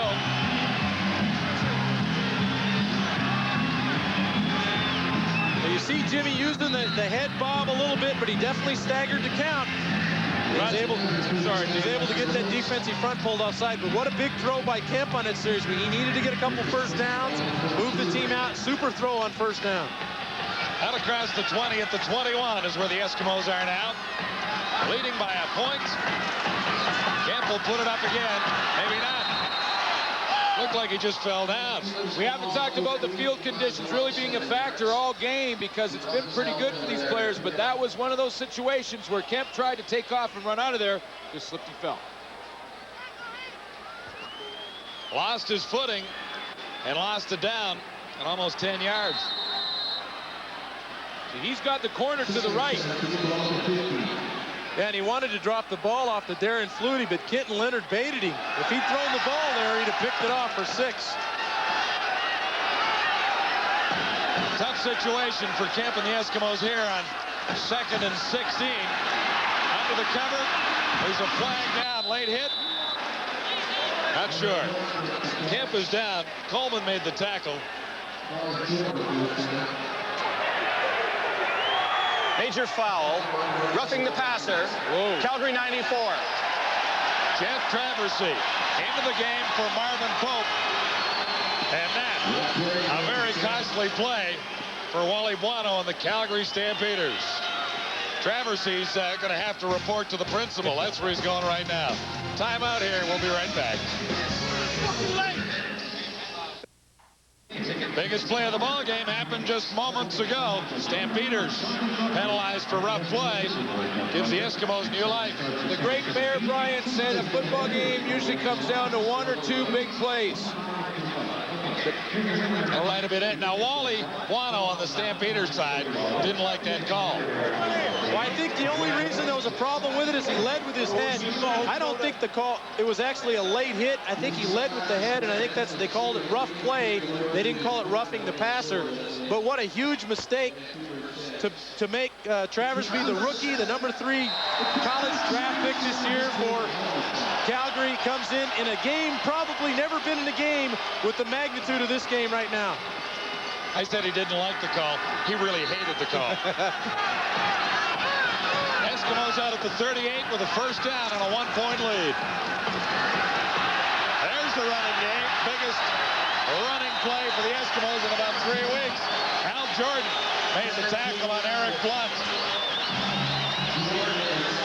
17 yards. That's almost what they had last week in Calgary. In total, it was something like 23. I think this is the result of the previous play, to be honest with you. You know, the Calgary defense had Edmonton bottled up in their own end. Now they've let them out, and they're emotionally down. Eskimos with a first down out near the 50. Oh, my Good God. fake by Kemp. Takes off on the naked bootleg himself. Fakes is there. So is Kenton Leonard. And he did that on his own. Jimmy Kemp pulled that out on his own. Got down, got a 5-yard gain. Part of the game story thus far. The final chapter is 2 minutes and 17 seconds away. Kemp's had a good night. Stamps have rushed well. Garcia has passed for 289. Kavis Reed has a couple of interceptions, including the 58-yarder. And the Eskimos have scored 10 points in the 4th quarter. Have I missed anything? Darren McCready has played well, right? That's it so far. Looked like early movement, and here comes the flag. Kemp may have a free one here. Now he wants to run on every play. Alondra Johnson made the tackle.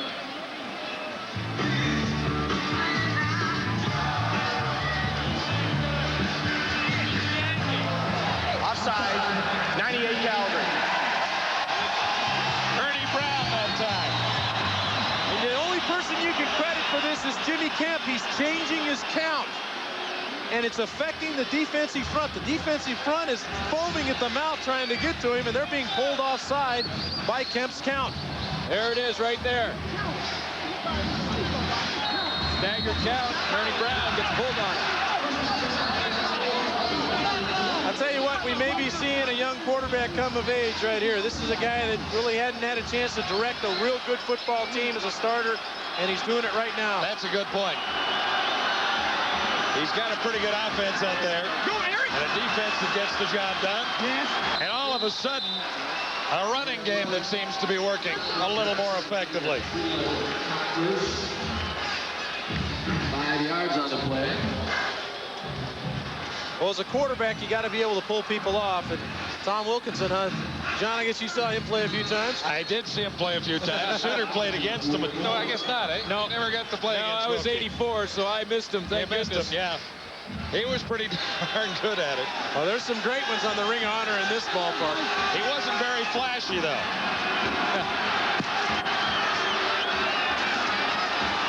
Second and 5. Blunt again. Another first down rushing for the Eskimos. John Galen, the safety, had to come up and make his tackle. Make the tackle. This is all Thomas Ram and that left side of the offensive line, and guess who? Number 34, Tony Burst, puts a block on one of the best middle linebackers in this league, Alondra Johnson, and springs Blunt for the run. But another thing that's happening is the slot receivers are blocking downfield also. You're not having the Marvin Colemans, who's number 4 in this league in tackles, coming up to make plays. Well, the offensive line here in Edmonton took a lot of heat this week about the running game, but you're right. You need help from everybody, receivers included, on the running game. I think Lancaster maybe got his point across to the offensive line. What do you think? And he did on the physical part of the game, too, because watch this block by Burst on Alondra Johnson. Hey, not bad. No, that's as good as it gets right there. That's a little that's what you call chopping the pins. Yeah. That was a super block. And Tony, in this situation, when we start getting contact, number 34 is as home as anybody in the league. He loves it. 1:18 to go. The Eskimos have the ball and a 1-point lead. Lancaster on the sidelines in his glory down there. He loves the last minute and a half of the ball game. On first down, Raymond Biggs breaks it up. Well, the meeting that Kemp had on the sideline with Danny McManus and Ron Lancaster certainly had something to do with maybe taking care of the football here. That's a pretty conservative call. They pulled in their wings a little bit and are pitching the ball to Corey Blunt, or I keep calling Corey Blunt, but to Eric Blunt. Yeah. And he's making some good runs. And you're absolutely right about protecting the football. There's hand signals going. I don't know if they're going to bunt or what is hit and run. What is it? Well, obviously Kemp's call time, and he didn't understand the hand signals either. Here's the only deal right here now. And second down and 12. It's hang on to the football and get it to Sean Fleming somehow or other. So you don't want to drop it here. Fleming with a chance for a field goal here makes it a 4-point lead. If he connects, and the Stampeders have to score a touchdown to beat you, right? Obviously a huge difference to get that 4 points. And remember, this is Sean Fleming that's having a little bit of confidence problems right now. He's looking at if they kick it from here, what, about a 47-yarder? Where is Sean? There he is. On a slightly wet turf. So, not guaranteed 3 points by any means. Well, that conference just happened between Lancaster, McManus, and Kemp. That was 3 quarterbacks talking about what you generally talk about in this situation. Make sure the person you hand the football to wraps it up with every limb he has so he doesn't lose it. Stampeder is down on the field, and that's why there's the delay here. Can you get the license number there? Looks like Steve Anderson. Steve Anderson playing defensive end. Oh, his own man. Chris Morris kind of throws Bronzell Miller right into Steve Anderson. So that's Marvin Pope off the line with Traversy filling in for him. And Anderson will have to go off. Getting a little thin at the defensive line now all of a sudden. Eskimos had an early lead. The Stampeders came back and scored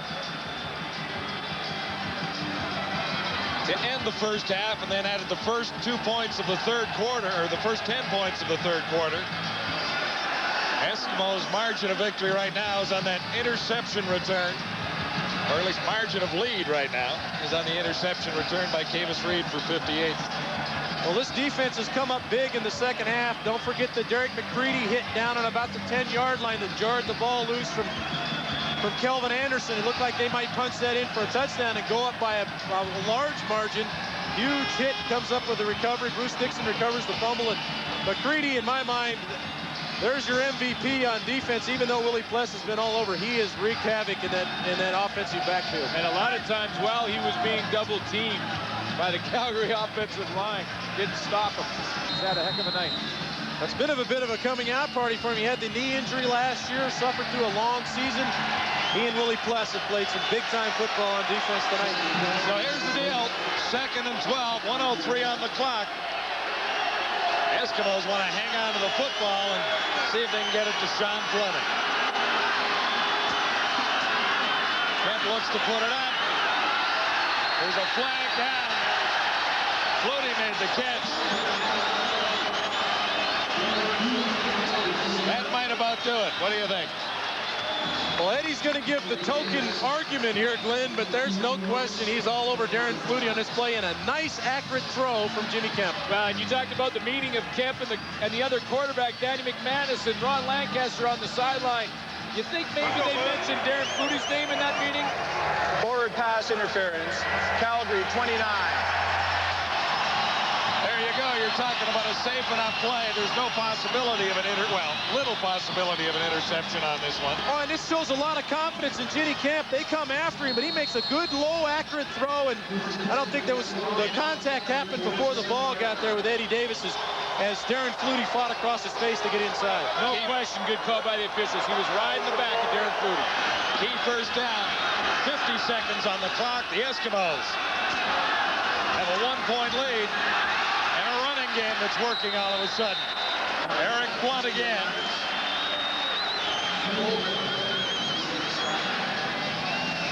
Well, now Kemp and this offense for Edmonton just keep running the ball one more time and get the field goal unit on. It's a much shorter field goal attempt for Sean Fleming to get that 4-point margin of victory. Or I should say lead. There is 40 seconds left. It's a 1-point lead right now.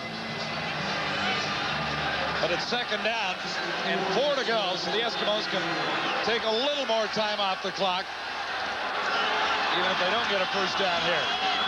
One again, running hard, and the first down. I'll tell you what, an offensive line who came into this week taking a lot of heat have stepped up here in the fourth quarter and really created some creases for them to run the football in, along with Tony Burse. And they gave Kemp a lot of time on other occasions. Well, that's why they took the heat. Those 63.8 yards rushing per game, terrible. They needed to do a good job and certainly have done it tonight.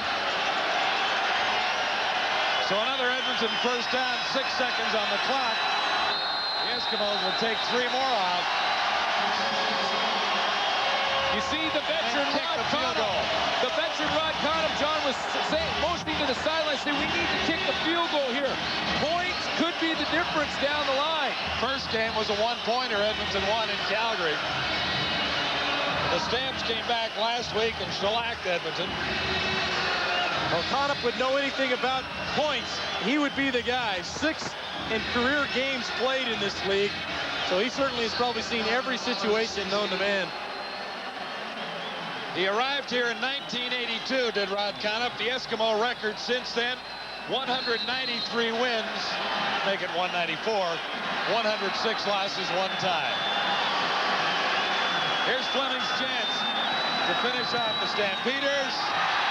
He nails it. Never ever count the Eskimos out at Commonwealth. And the names you need to mention, Thomas Ram, Derek Soldice, Rod Connop, Leo Groenwagen, Chris Morris, and Tony Burse. I think they told the story there in the fourth quarter. And David, I'd like to add one more name to that list, and that's the name of Jimmy Kemp, who was back up. And, you know, you could sort of talking to some of the Calgary players, they thought, you know, I think we're going to get this game. I don't know if Jimmy Kemp can win it. And he came in here and did a nice job. He really had a whale of a ball game, didn't he? He sure did. Maybe his best game of his career. Eskimos get even with the Calgary Stampeders for the slaughter on Labor Day. They win it 24-20 and reclaim their spot a couple of points ahead of the rest of the pack in the CFL West.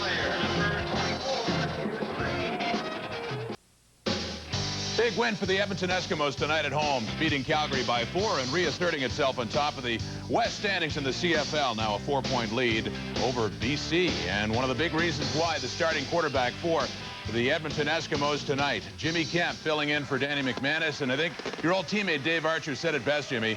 Probably the best game of your CFL career. Would you concur? I'll tell you what, I'm not in the business of analysis, but it sure was a fun one. And I'm so thankful, and you know, it was amazing. The defense obviously is great here in Edmonton, and I believed the whole time that we were going to win. And I'm real grateful for what a great defensive job we did tonight, and also everybody on offense played hard. So obviously it was a lot of fun for me. Jimmy, it's Bob Obilovich here. Hi, Coach. How you doing? I wanted to ask you, going into this game, Edmonton hasn't really tried to establish a running game too much this whole season, and tonight it looked like you felt that was an important part of trying to come in on a short week and maybe doing a little different, some different things to beat their defense. Yeah, you know, I think the offensive line and the backs really stepped up. Tony Burse is a great blocker to go with the rest of the offensive linemen. And I knew that we needed to come out and we couldn't just go to the run right away. And so we had to work it in after we'd thrown a little bit. And, you know, we completed the first pass of the game and things just kept rolling from there. Obviously, we need to do a better job down when we're near the goal line. Jimmy, it's Les Brown. All right, Les. David Archer and them were talking about at the beginning of the game that you were going to be calling your own plays. How much of that did it come into play? And were you pulling the ball out on those run plays and running it yourself? Yeah, down on the goal line, that was a mistake by me. I thought they overloaded to one side, and I didn't think they'd expect a little white guy to try to take it around the end. So that's what I thought I was going to do, but I thought Willie thought he was going to get the ball, and you know, he's a defensive guy. He doesn't get it too much, so he wanted it, and I don't blame him. I should have given it to him. That was a mistake. But the other pull, that was mine, but we talked about that. We've seen that it was there, and we're grateful. Guys, I want to get into the locker room. You don't want Marty to ask you a question? And I want to get rolling. Jimmy, you're 2-0 as a starter. You're going to be starting next week? No, Danny McManus is the starter in Edmonton, and when he gets healthy, he's back. Okay. Jimmy, congratulations. Thanks, excellent guys. performance tonight. I know you want to get back and enjoy it with your teammates. Thanks All for right, joining thanks. us. See ya. Jimmy Kemp, quarterback for the Edmonton Eskimos, victorious tonight, 24-20. Once again, a 4-point lead in the CFL West. Hey, you said it right at the start of the show, Les. They've got to make their point, and they've got to help this guy out, and defensively, certainly they did. Offensively as well, but Kemp did a great performance. Well, you know what? I got to argue with David Archer. You know, David was talking about how Derek McCready, and Derek McCready played an awesome game. But you know who I'm taking, huh? I'm taking the cornerback, Cavis Reed. It had to be the turning point in the game, and you know what? He's done something that you don't see defensive backs doing too much in these days, is getting 2 interceptions in one game and taking one to the house for the turning point in this game. No question about it. That was the turning point of the game, and he's been an outstanding player for the Edmonton Eskimos for ever since he's been there. He's one of the better corners in the league. What a big loss for the Calgary Stampeders, too. Wally Buono can't be very happy with the way they blew that lead in the fourth quarter. Yeah, they lost that game very similar to the first game when they played him, and they lost late in the game on getting some bad penalties at the wrong time, and turnovers. They haven't turned over the ball. That's very uncharacteristic of the Stampeders in recent weeks, and tonight they just turned it over and it killed them. It's an ongoing pattern between these two teams in their back-to-back meetings in September. One wins one, the other takes the rematch. Let's head back to Commonwealth Stadium. John Wells, Glenn Suter, and Dave Archer, guys.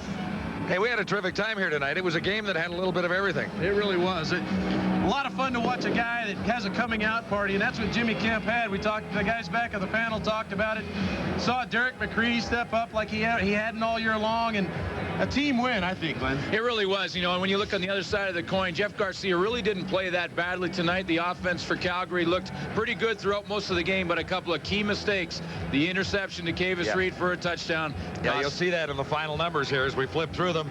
And the return of 58 yards by Cavis Reed was not only the turning point, but that provided the margin of victory for Edmonton. And you know, the yards rushing, 75 by Edmonton, but in the last 4 minutes of the game, the Edmonton Eskimos ran the ball down Calgary's throat and killed the last 4 minutes and 26 seconds. That's 3 times as many yards as they rushed for last week in Calgary. Well, the ironic thing about the turnovers is coming into the game, Calgary was best in the league at giving the football away, and it ends up being their demise in this one. Have to give a little credit to Ron Lancaster. He doesn't speak a whole bunch in the media in this town very often, but he was quoted everywhere. He lit a fire under this football team and challenged the pride of the offensive line and the defense. Point taken. They played well tonight. Point taken by that Edmonton Eskimo defense. And when it comes right down to it, we were heading for the drama there with Sean Fleming sitting on the bubble there, maybe having to kick something to win this game, but all he had to do was add to the margin of the lead. And credit the veteran on the field for getting the field goal unit in. Rod Conniff calls for him, and when you get to that point in your career, you can make some calls on the field. Conniff had played in 269 games or something coming in. Calls for the field goal unit, they get the extra points. Have any fun tonight? That was a lot of fun. Yeah. It always is when these two teams meet. Yeah. It's Commonwealth Stadium. Oh, yeah. Second game of the series in 1 week, and you know you're in for a ball game. Well, it was fun tonight.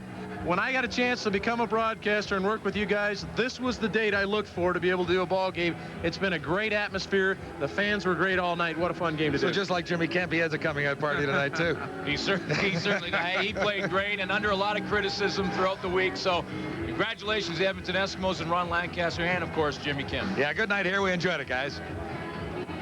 Okay, thank you, John. Guys, yeah, Jimmy Kemp did have his coming-out party tonight. Clearly his best performance in the Canadian Football League, and helps Edmonton reassert itself in the West. Meanwhile, Jeff Garcia and the Stamps fall once again to a game below 500. We'll have more on Friday Night Football here on TSN right after this. Well, we're all pumped up to party, and we're ready for a fight. Come on, kick back, relax, watching Friday Night Football. Boys have been bad, playing CFL football. Game is up for grabs. It's Friday Night Football tonight. This Friday night belonged to the Edmonton Eskimos, 24-20 over Calgary. Well, tomorrow we head back to the east. Montreal Alouettes at Iverwin Stadium in Hamilton to take on the Tiger Cats. These two teams have met twice so far this season, and Montreal's won them both, especially the most recent one 3 weeks ago, very decisively over the Ticats, who have just the one win so far this season. Meanwhile, the Toronto Argonauts and Don Matthews in Winnipeg. Matthews looking to tie Frank Clare for the all-time lead in CFL coaching history, going for the tie in Winnipeg, going for its third win of the season, coming off a victory over Saskatchewan. Things all went downhill for the Saskatchewan Roughriders when they hosted the BC Lions. I believe it was 3 weeks ago. Sean Millington ran wild, ran for 212 yards. And yeah, they've got the Lions again, and they don't have Katie Williams and Lamar McGriggs, who were traded away to Hamilton. With more on the situation in BC, here is TSN's Dave Randorf. He's been hanging around Vancouver all summer, and he finally decided to take the offer that was on the table. David Benefield spent last season playing special teams for the San Francisco 49ers. But there were no takers south of the border this season, so he's back with the BC Lions ready to go. In '95, Benefield played linebacker for BC, but he's bulked up now, and he'll play the rush in along their defensive line. BC made a great offer, and they were really upfront about it, and we tried to talk to other teams in the league, but I mean, BC made the best offer, and this is where all my friends are. So rather than bounce around, I thought I'd stay here, just like Pinball Clemens is in Toronto. You know, you don't really want to bounce around in a league that doesn't want to let its players shine. I mean, I'm going to run around with everyone else, but I'm not going to expect to be Superman out there, like, you know, as if I've been playing 9 games of the season. Benefield gives us some fresh legs, some new enthusiasm, some size, some maybe a little bit more meanness, or whatever you want to call it, aggressiveness. I'm sure that he'll make some mistakes in this game, but with his quickness and his speed, you know, I've seen him cover up a mistake just by athleticism. And that's the kind of, I think that the better the athlete and the more persistent he is, the better chance, even when he makes a mistake, is to cover it up with his athleticism. But while BC gains a key player to their D-line, they also lose one. Nose tackle Dave Chaters, in the midst of a solid season, is out indefinitely with a shoulder injury. So Joe Fleming moves over to fill his spot. It's tough because Dave Chaters does so many things that you know, may not stand out on a game tape, but you know, they're the intangibles that you can't ask a guy to do. And unfortunately, that's where I'm moving, so I got to try to fill his shoes. But you know, bringing in Benefield's just a great addition. He's a great player, and he goes at him every play. You know, from what I've heard and what I've seen, he's going to be a great addition. It was just 3 short weeks ago that the Lions went into Regina and whipped the Riders. That was the night Sean Millington rushed for a team record 212 yards. You feel like a marked man going into this game? I guess, but I mean, I feel like a marked man every game. You know, there's always guys out going to get you, and ever since then, it's been more, you know, pronounced than it has been in the past. And this game's not really any different in that sense. They're going to come and try and stop me, and I'm going to try and stop them from doing that. You know, I don't know if we're necessarily licking our chops because it's them. I think we're excited to get a chance to play again, and hope that the success will be there like it was for the first game. Now, I know if you can do something once, you can do it again. Now, I don't know if we're going to have that kind of success again, but we're definitely going to be trying. This is going to be the Lions' second straight week on the road, but they are back within their own division where they've had a lot of success. BC is 4-1 against very tough Western Division opponents. The only loss coming in week 1 against the Saskatchewan Roughriders. For Friday Night Football, this is Dave Randorf in Vancouver. Okay, thank you, Dave. And oh, what a number Millington did, and that offensive line of BC on Saskatchewan a few weeks ago. Well, we talked, Marty, about Don Matthews going for that legendary record. I remember growing up in Ottawa, Frank Clare and the Russ Jackson days, and what a remarkable achievement it would be for Don Matthews. I don't know how much he appreciates it with, of course, his mind strictly on football this year and wins. Well, you know, I talked to Frank Clare this week, and you'll be able to read about it in the Globe and Mail, the Saturday Globe and Mail. But it's interesting. He's 80 years old now. He lives in Sarasota, Florida. He goes out and golfs 3 times a week. He doesn't get to follow the CFL as closely as he would, but he's just perfectly sharp. He's fine, and he's very interesting.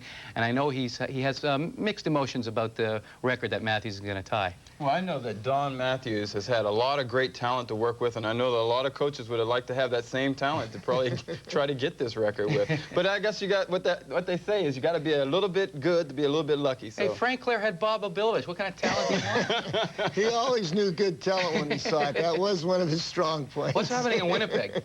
Well, I'm going to tell you what, we're talking about it like Toronto's already got the tie for Matthews' record. Well, the Winnipeg Blue Bombers are ready to play. They've had some injuries in this last game, and in talking to Coach Reinbold, he's excited about some of these NFL cuts that they've picked up, inserted into their lineup. And for our fans out there, this is the time of the year when you're going to see an influx of some new talent come into the league, and there's some excellent football players. Just like you look at Calgary, that Bronzell Miller.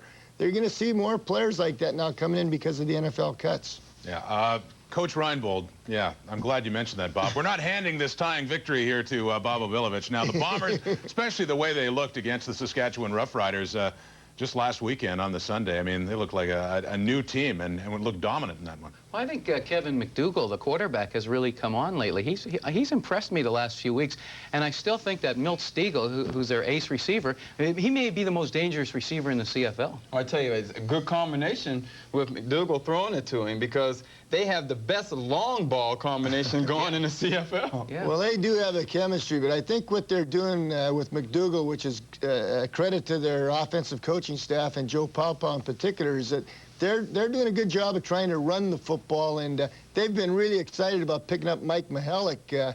They let Bjorn Borg go last, or not Bjorn Borg. It's about time he hung him up anyway. What is that? That's that other Kai sport. Bjorn. They let him go to insert him into the lineup as a starting guard, and he's an excellent football player. And that's another story that he's there and not in Hamilton. The story in Edmonton tonight, the Eskimos defeating the Calgary Stampeders. And this was the key play. Kavis Reed with the pick. Kavis Reed with a touchdown. Les, what do you think of that dance? It's very ugly. Oh. It's very ugly. It's worked for me. It needs to work Be back with more. Don't be negative. Friday Night Football tonight. Friday Night Football on TSN is brought to you by Advantage, providing solutions for business. Friday Night Football, the CFL live on Saturday. The Montreal Alouettes, they've won 4 straight, looking to make it 5, taking on the Ticats at Iberwin Stadium. We've got it for you, 4 p.m. Eastern Time tomorrow afternoon. Coming up, Sports Desk, highlights of Round 2 of the Bell Canadian Open, U.S. Open highlights from Flushing Meadow, and Mark Messier gets that first skate in as a member of the Vancouver Canucks. The final, once again, from Commonwealth Stadium in Edmonton, the Eskimos win the second leg of the back-to-back. Robert Gordon and company, 24-20 over Calgary. From all of us here at Friday Night Football, thanks for watching. So long, everyone.